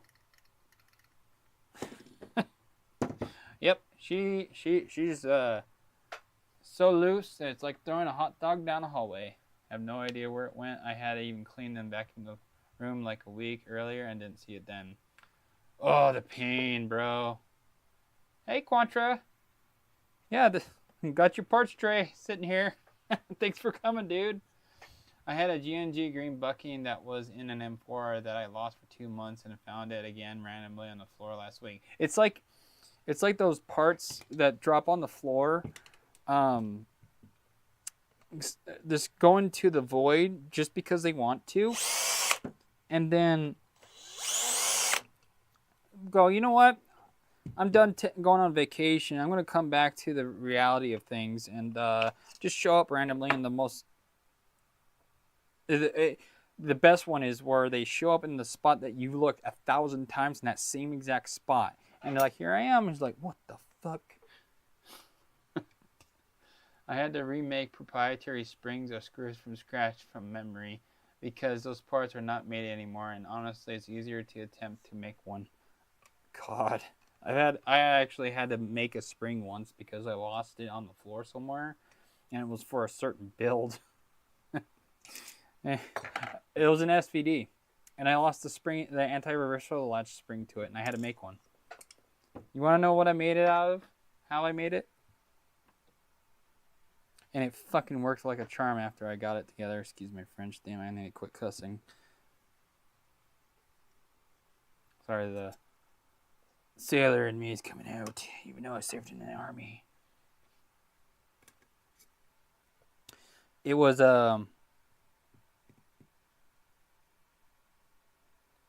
version 3 spring, I think. It was either first. I want to say it was one of these springs for the freaking the trigger safety lever. Excuse me. Yeah. That was fun. Never again. Don't ever want to do that again. That was dumb. So, given the amount of play that we were running into with this shim job, I think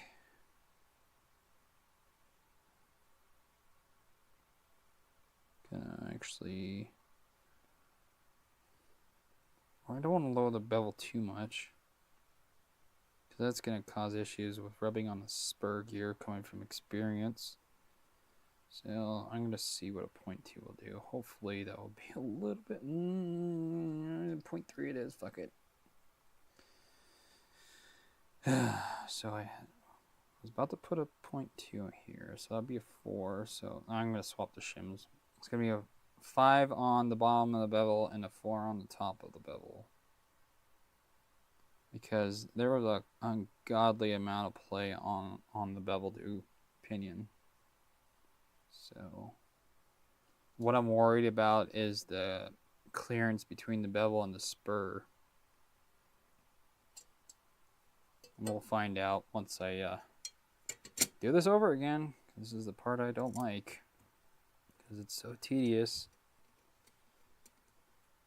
It's the kind of thing that makes you want to cut corners. But I can't. But if I do, I know for a fact it'll screw things up and I'll regret it.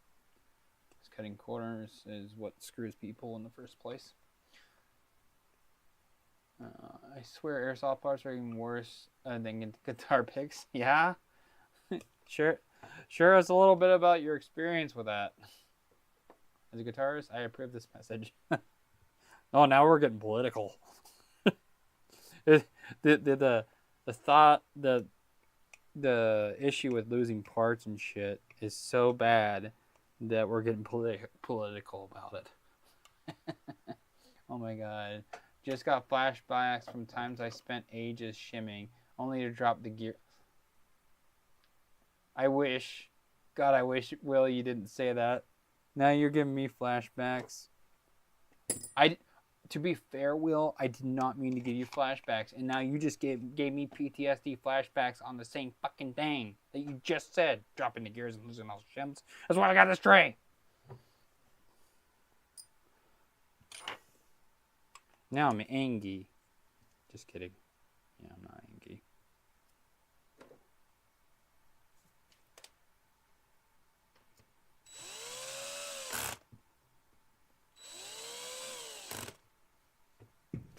Alright, let's see how good the shimming is now. I'd like to move on from shimming. Yep, I am not going to lower that bevel any more than it is, but it's definitely better. I know if I lower any more than it is right now, it's going to rub on that spur gear, and I cannot lower that spur gear. Don't like that play.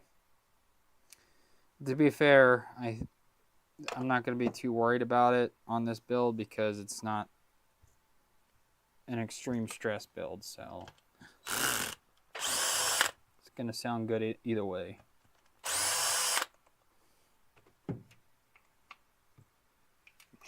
I'm already tired of taking this grip off and putting it back on, taking it off, putting it back on, yada yada yada.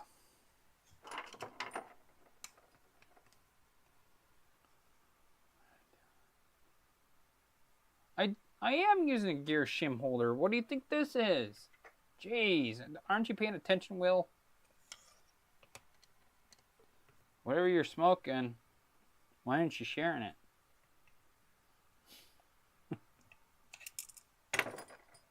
Or drinking. I don't know what you do. I don't want to know. Or maybe I do. Or it would be. Alright. So now we can start shimming the stupid gears to each other. Who here loves shimming?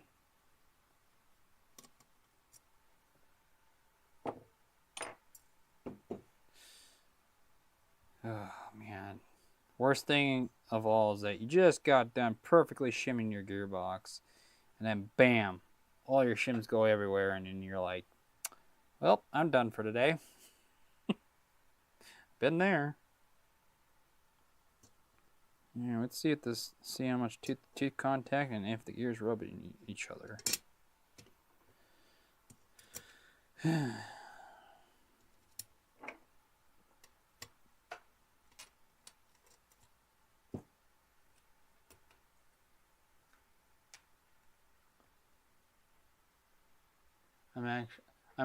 I'm actually like shimming very wow, cathartic. Cathartic. Jesus Christ, why is that so hard? I actually like shimming, says Baser Ben. To me, it's just it's a.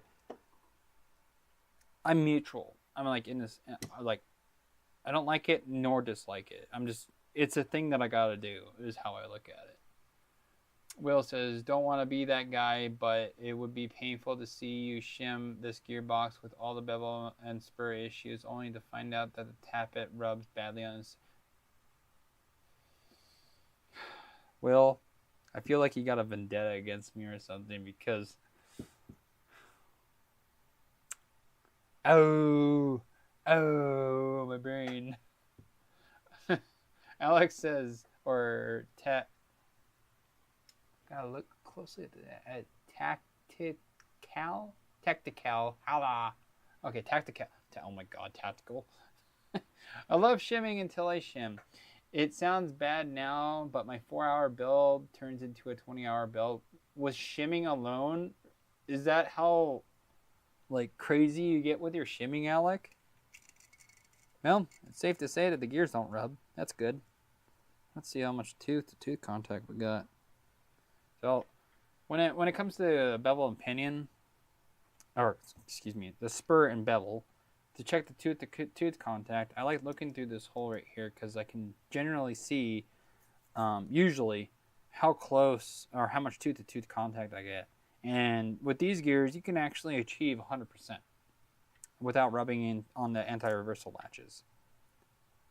And I'll switch back between this hole and this hole, looking down into where the bevel and spur mesh. And sometimes I have to use a flashlight, like right now. Yeah, I know it's you, Alec. And shimming is fun until Airsoft QC strikes and your gearbox is warped, bushings. I'm not gonna read your messages anymore, Will, because you're hurting my eyes. Jesus Christ, we have 100% tooth contact, and there's a 0.5 millimeter of clearance between the spur and the anti-reversal latches on the bevel. Can't get any better than that. Fuck yeah, I love that. Nailed it. Yeah, I don't have to move shims around on the spur gear, which I couldn't anyway. I mean, I can raise the spur, but I don't want to because just in case what Will was teasing me about earlier, about the freaking stupid sector gear rubbing on the stupid tappet plate. God. Some people might not get that, but the pain. It's like when you discover that, you're like, oh, good. That's exactly what I want. I want to torture myself by having to move my shims around again, reshimming the gearbox, or have to pull out one of the bearings and make a deeper recess so the bearings will sit deeper so I can freaking shim the gear in that direction a bit more. Because I've had to do that too, and that's why I'm very thankful that I have my end mill, because I can do that now. I can make deeper recesses in my gearboxes for the bearings to sit deeper in case I need to move them in that direction for whatever reason. I'm only making I know you're joking, Will. I'm trying to tease back. It ends up being, oh, fuck. I gotta scroll up on this chat. Hang on.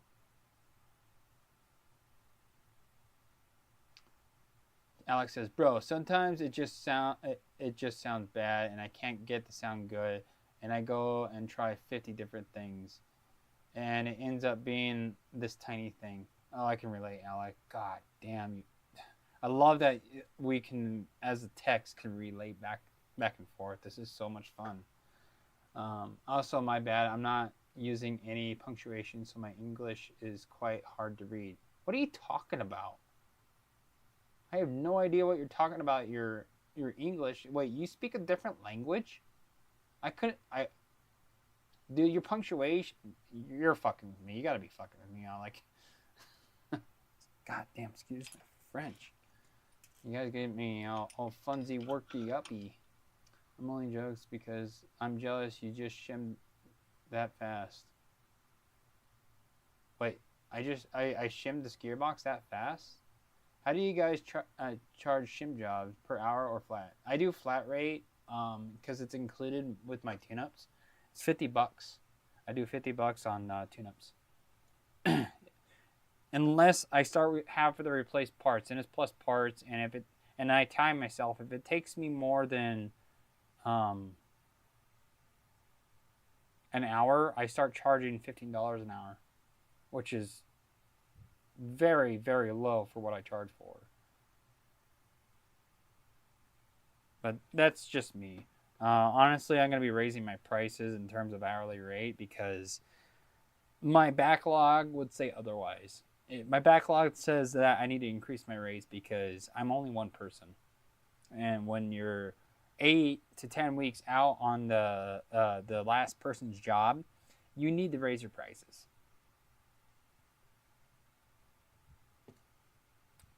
Hey, Michael, is it Bovey? Excuse me. About time you got into the stream, Michael Bovey. Correct me if I'm wrong. Is it Michael or is it Mitchell? Because I always get those mixed up. Anyways, guys, Mitchell or Michael Bovey, he's going to correct me here in a minute. This rifle is going to him because he used to airsoft with the tribute of the stream, Edgar. This Edgar's rifle is going to go to Michael. Michael, what can you share some information or your experiences with Edgar? Because I'd love to see what you know, and if you got a chance to find out what his rank was as a Marine. Mike as a Michael. Okay, that's what I thought. No, the gears aren't binding on each other. Let's see how much clearance we got. And they're still spinning. God, I love that. But they won't spin forever like that once I get a tiny bit of grease in them. By the way, Will and Alec, I'm curious. Do you guys put grease in your bearings if you use bearings? I don't need those 2 screws in there to test this. Oh, good God. That can actually bring down the sector gear quite a bit. Yeah, I like seeing that. In an ideal world of things, you want to try to get your sector gear lined up, centered with your piston. And to do that 90% of the time, it's because you got to lower your fucking sector gear. Language. So these are both fine. Hold on a second. Something's not making sense here to me. Why? There's no way. I gotta check something real quick. Because I think I dropped the shim off of the sector gear.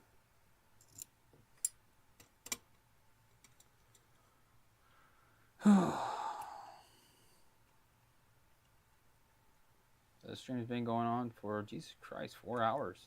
Whoops. A 1.5 hour stream, what was supposed to be an hour and a half stream, turned into a 4-hour stream. Yeah, it's 5 on top, 5 on bottom. So what I'm going to do is I'm going to take 2 off the top and put the 2 on the bottom to lower the, or excuse me, 2 off the bottom and put the 2 on top to lower the sector gear by 0.2 millimeters. And that should make the clear tooth contact over 70%. I fill the bearings with grease. I fat thumb grease with my thumb and literally 100% grease in there. Hell yeah. Have you ever tried to see what happens if you don't put any grease in the bearings, Alec? Okay, so we're gonna leave the 5 on top. I'm gonna change the 5 for 3. For 3. And then put the 2 on top of the 5 on top of the sector gear. I gotta remove the spur gear real quick because I gotta make sure I didn't. Sometimes these shims might be a little off on terms of their thickness, although these are pretty precise. I still check to make sure that they're not actually in total more than what I just had on there, because I don't want the bearings to get all fuckied.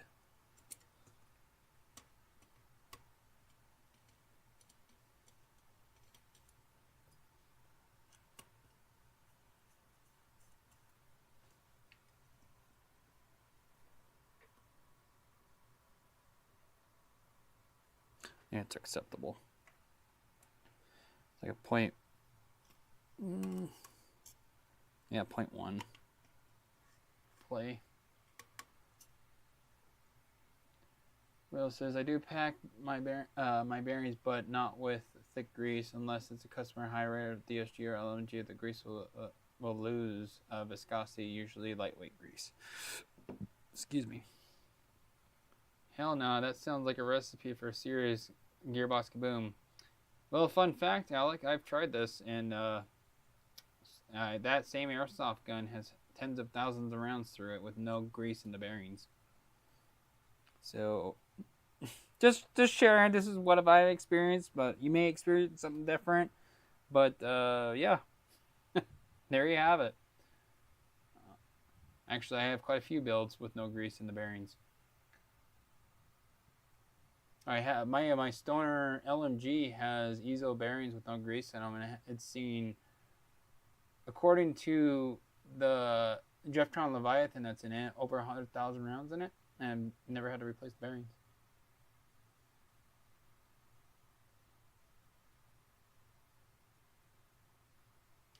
If on low stress, I go with even lighter weight lubricant. Okay. The lubricant as in just oil or grease? My hypothesis is that if it moves, a little grease can only help. Have to go into town. See y'all later. Sounds good, Wyatt. The bearings do always come with a small amount of packing oil, which may be why. Try it with you know what? For funsies, I will. Don't want to do it on this build, of course. I really appreciate all the work you put in this build. I know Edgar would be very happy with his gun. I met him back in 2017 when I first started airsofting. He wore a homemade ghillie suit, and so there's more coming. There's more chat. Oh yeah, you were saying that. Oh, somebody else was telling us that he's a ghillie suit kind of person. Okay, so now I can check the clearance between the spur and sector gear.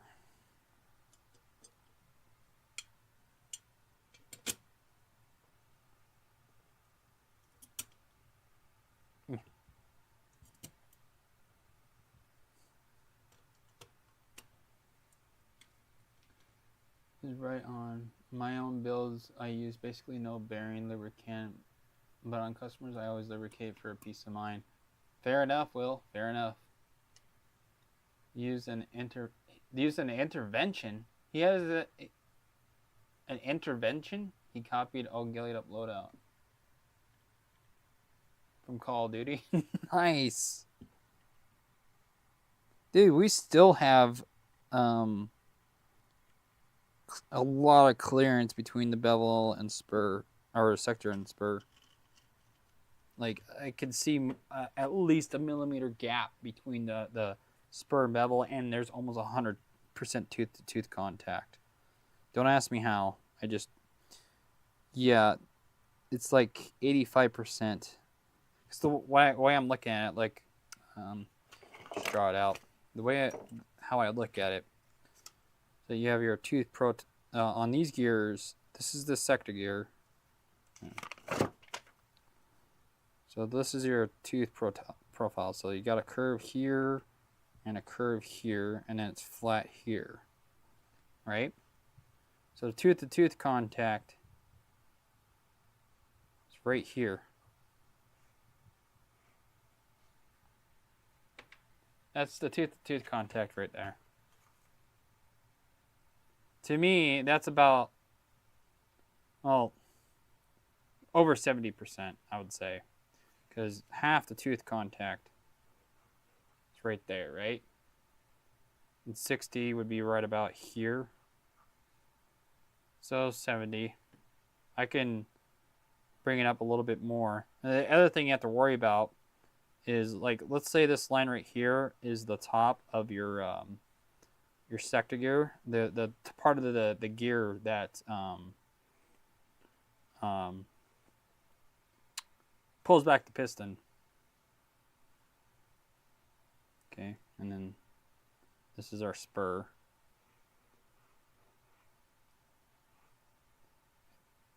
Oh, never mind. Ignore this line. But anyways, so here's our gap right here. I'm going to bring you guys in closer. This is our gap. Literally have, that's what it feels like when you're looking at it, the spacing between the gears. This is the tooth off of this the spur gear. The edge of the spur gear. So it's like this. And then right here is your sector gear, right? Okay. So the other thing you have to worry about is this teeth right here. This is the teeth for the piston. Excuse my handwriting.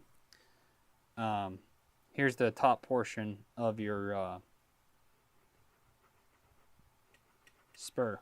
Okay, so you also have to watch out for this spacing right here. So there's two gaps you have to worry about. This one and this one. We have a large amount of gap. This gap right here is usually smaller than this one. So you really got to watch out for this gap. Again, this is the top of the sector gear right here, where that pulls back the teeth. And this is the part of the top portion of the spur. And you got to watch out for that little gap right there. I like to at least have a 0.2 millimeter of gap. And you could just simply look at a 0.2 millimeter shim from its side and compare. And no less than that, because these gears, they will tilt into each other under load. So you got to bear that in mind. That's why you want these gaps. Don't try to make them precise, because if you do that, you'll rip your hair out. And then once the gun shoots, and over time, wear and tear, those bearings or bushings that you're using, they're gonna wear out, and they're gonna start making the gears tilt further and further into each other, and then that's when you start getting scratches on your bevel gear right here and right here, especially right here. So gotta definitely check your clearance. But in this case, we have a lot more to go, and I can drop the sector gear more, so it's really cool.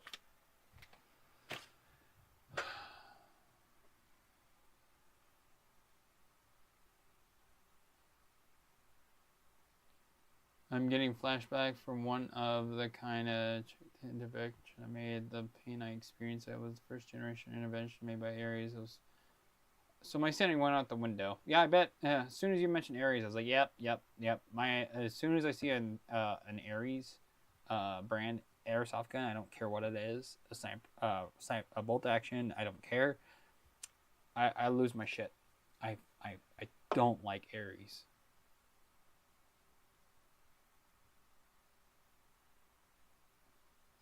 It doesn't surprise me. You had to re-engineer the whole system there, bud. Ares is shit. Thanks for sending the pics, Michael. Yes, the intervention is no fucking joke. From the pictures that I've seen of Edgar, that dude looks like he's got muscle on him. It would not surprise me he can handle that rifle. No homo.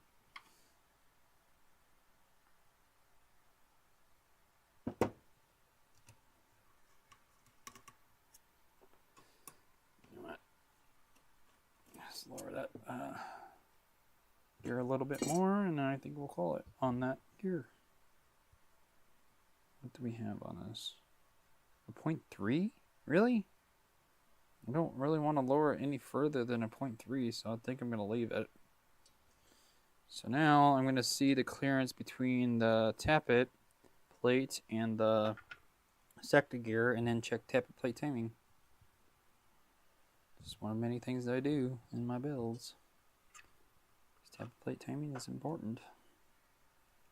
It's your very important. Well, actually, there's a lot easier way to do this. Yep. This is how I check clearance.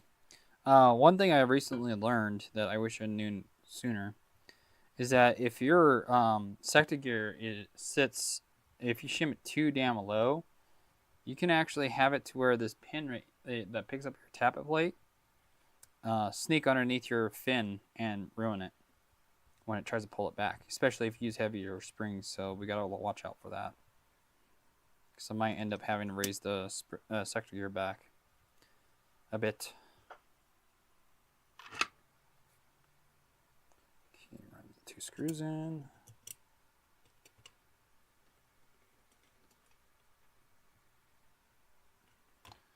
Michael says, Edgar was very strong. Our field had a fire 1 year ago which burned down a few large trees, and a large group of us regulars got together to clean up the mess. This guy could lift crazy amount of weight. Yeah, I bet.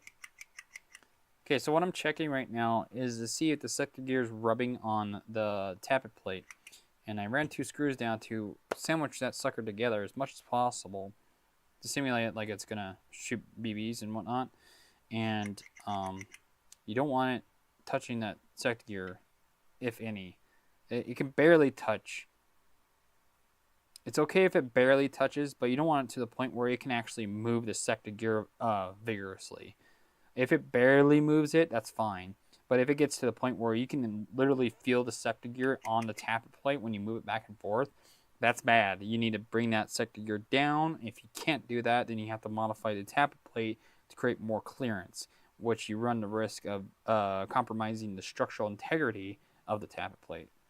So the other thing I'm going to check is to see how much spacing there is between the leaf of the tappet plate to the sector gear, because if there's too much, that pin that pulls it back can sneak underneath the tappet plate and shred it up.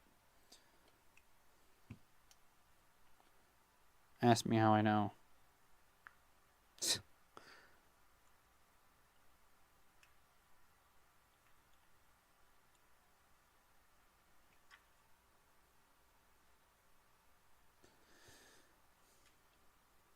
Yeah, I think it's fine. I think it'll be fine. Wait. Yeah. There's no way it can never do that, because the tappet plate fin is resting up against the gearbox, and that pin is making at least 50% contact with that tappet plate. So there's no way that fucking pin's gonna roll underneath the tappet plate. How many times have I said tappet plate now?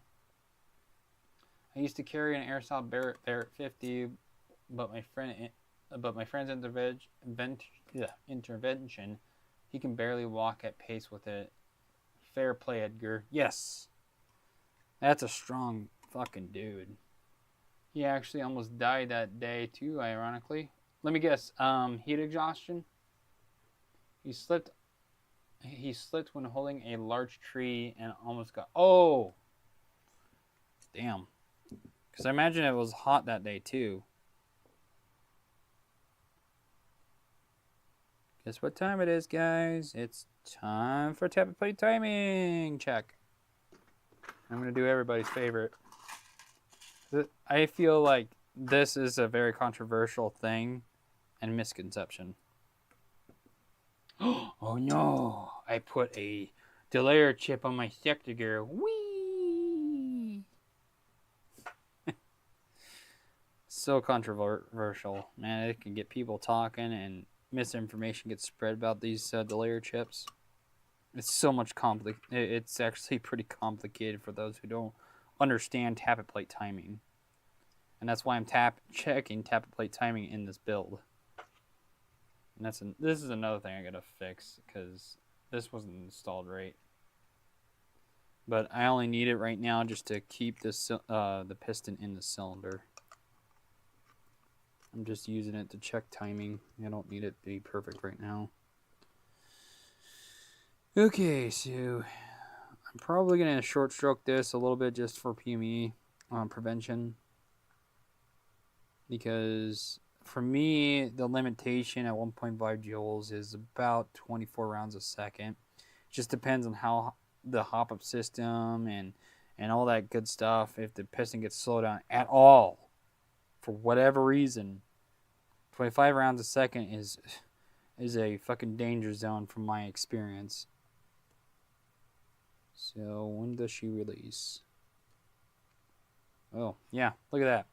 So we got a huge problem right now. Let's do 2.5 teeth left.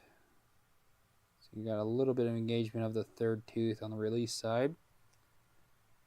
Tappet plate is not released at all. Check this out, guys. Huge problem right now with using this delayer chip. And this is why I'm doing tappet plate check. We got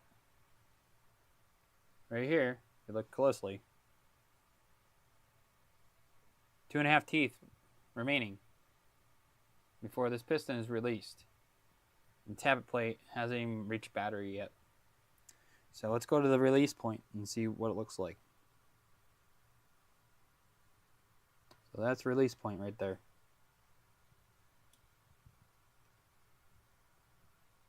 Oop, didn't mean to do that. So release point's right there. Push this back so the bam. Okay. Yep. Look at that. It's not at battery yet. And the piston's about to be released. That's really bad. So here's what you can do. If you want this tappet plate to release completely, very simple. Very, very, very, very simple. Let's back it off. Let's bring the piston back to where it's 2.5 teeth again. Actually, fuck it. Let's do 3. Because more the better. Because I like my nozzles to dwell on the bucking as much as possible because it's the way I build my DMRs, and that's how I get my FPS within under 1 FPS difference. And it's saying that we use the best quality BBs known to man. Anyways, so if we bring our tappet plate, let's say we want our tappet plate completely released at 3 teeth remaining before the piston's released. So as you can see, we got our delayer chip tucked just under to the point where it should have been released, as if the delayer chip was not there. And so what I'm going to do is I'm going to make a mental image of where the back end of this delayer chip is on, and mark it on the tappet plate leaf. So what I do is, I think it's right about here, and mark my line here. Get out of the camera here in a second.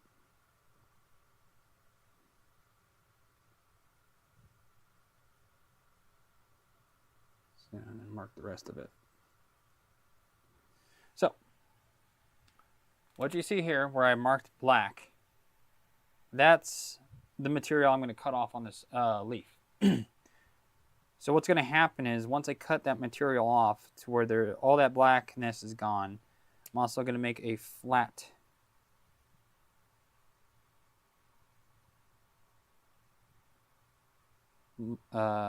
part of the tappet plate with an angle on the end of it.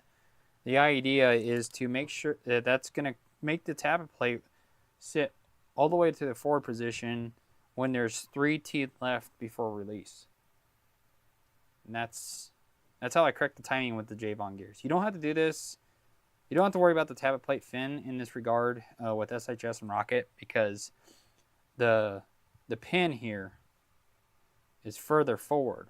But the problem with that design is your nozzle won't dwell as long because it's going to pick up the tappet plate sooner. So I would rather have this design because I prefer my dwell to be maximized. The problem is if you start short stroking, then you're going to have to start stroking on the pickup side. So what that's going to do is make the, you're essentially going to make this guy sit further forward by the time the piston release. Actually, I think I got that fucking wrong. So if that was the case, nope. Wait. Brain fart. So it's going to do this. If I did 1 tooth, and I did 3 teeth again, it would remain the same. So if I did it on the release side, that wouldn't be good, because then I'd have to trim more of this tappet plate.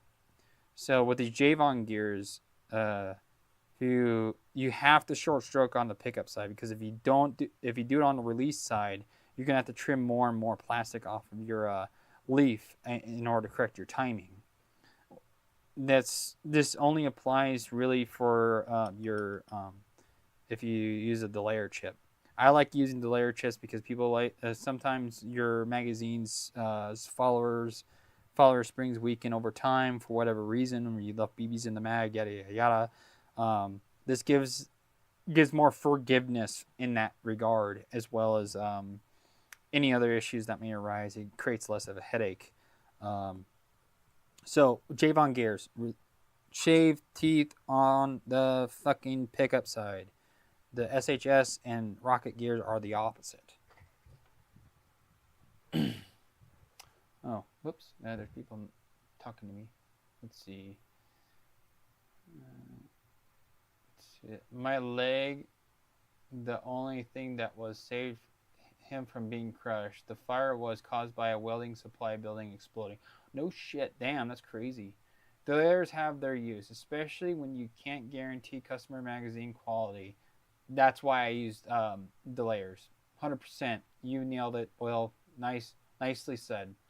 But it's a fine balance between performance and ease of use for end shooter. Could you maybe explain in your words about different stages of tappet fin pickup, full retraction, and hold open? Could you explain in your words the different stages of tappet fin? Oh, okay. So,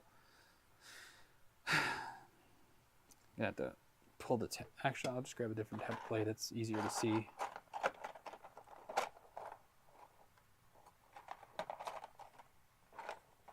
That's a horrible representation. Nope, don't want to use that one. This one's perfect. Never mind.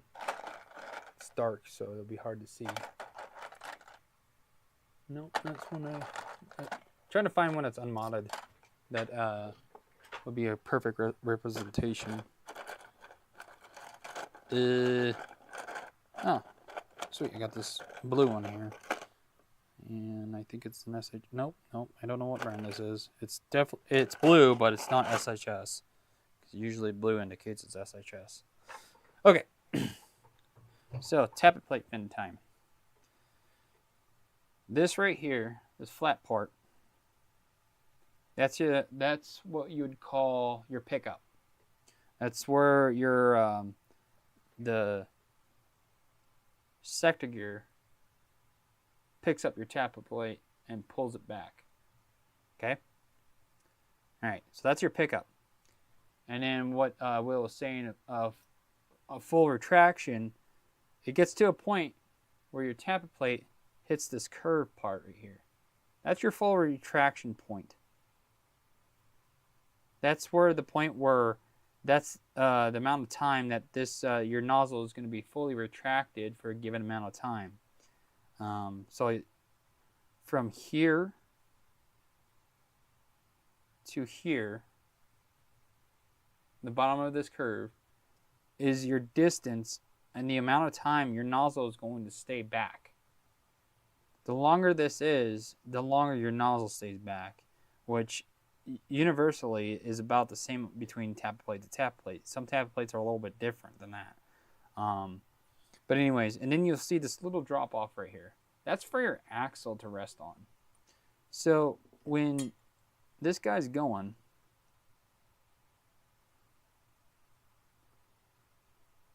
hits here, like let's say the tappet plate's completely released.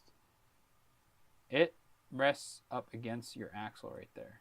It fits right in that groove. Okay? All right. So you'll ask yourself, then what the hell is the meaning of the rest of this? That's just so that your tappet plate doesn't get slammed forward and essentially do this shit. Wiggle. It's to gently drop the tappet plate against your bucking. This is old school shit. You can actually just cut it straight flat. This is why it works on DSGs. I'm just going to mark it with a marker. If you really wanted to, you can just cut it right at the axle point. Right there. And your FPS will be barely affected. Barely. And this is from experience. You can cut it right there if you want to. But here's the problem. There's only one problem, or maybe another problem I could think of, but right off the bat, and this is from experience, if you cut it completely flat like that, what if the spring in your anti-reversal latch breaks and your gears decide to go spin backwards under load? Your pin right here is going to spin back and hit that really hard and push this up and break your tappet plate. That's why, if you look at mine, the way I marked it, I put an angle there. So if that ever happens, when this pin comes back, it has a ramp to catch and pull the tappet plate back and not break it.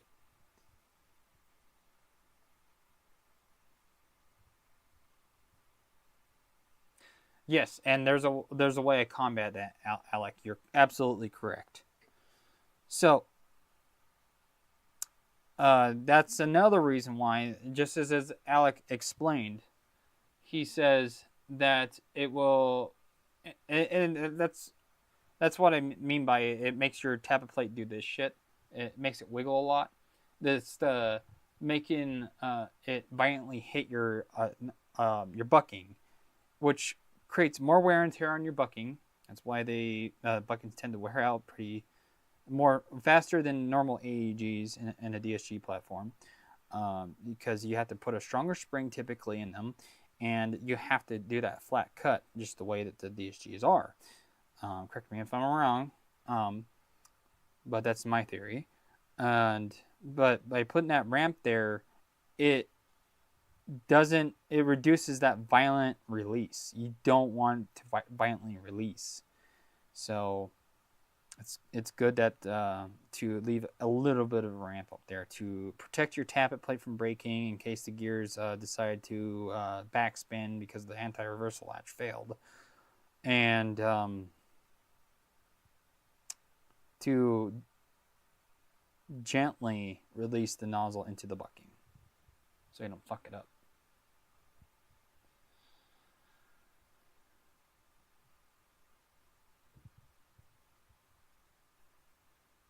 How could you, Will? I'm disappointed. But yeah, I think that's about sums it up. Is there anything I'm missing, Will? And I'm super glad I did, because I was getting BB placement issues in builds that needed super strong tappet springs. Example, yep. Yeah, you can still angle your tappet plate fins on DSG builds. And it's preferred to do that because of exactly what Will just said. Anyway, so I'm actually, the stream's been going on for 4.5 hours, 6:30, and I'm hungry, so I'm gonna call it, guys. Yeah, you just missed it, Prime Tech. You'll have to rewind the stream a little bit to watch. I highly suggest you do, because Will gave me some ideas to explain it, really explain the tappet plate leaf, and we covered that, and some other neat little tidbits that you should probably review yourself. I highly recommend it. But anyways, that out of the way, guys, I really appreciate everybody showing up for this tribute stream. Keep your eyes on watch for the YouTube shorts, because I will make a YouTube short finishing this build so that you guys know how this turned out, okay? Because I think that, and let me know in the comments of the video, including the stream if you want, of what you guys think of how this rifle turns out when I'm done with it. Because this is the only stream that I can afford time for, that I put off to the side for Edgar. But before I hit end stream, I just want to take a moment and appreciate Edgar's service in the Marines and honor him for his service and everything that he's done for the community and being a part of us. So you'll be greatly missed, Edgar, and Semper Fi. And I'm not allowed to say that because I'm from the Army, but I don't give a shit because I respect for everything that he did for this country. So anyways, that being said, you guys have a great night. I really appreciate everybody coming in and sharing their opinions and thoughts and paying their respects to Edgar. Guys, have a great night. I really appreciate everybody who came. That's all I got. So have a good one, and keep an eye out for the short that I'm going to make on finishing Edgar's rifle. Love you guys. Have a great night.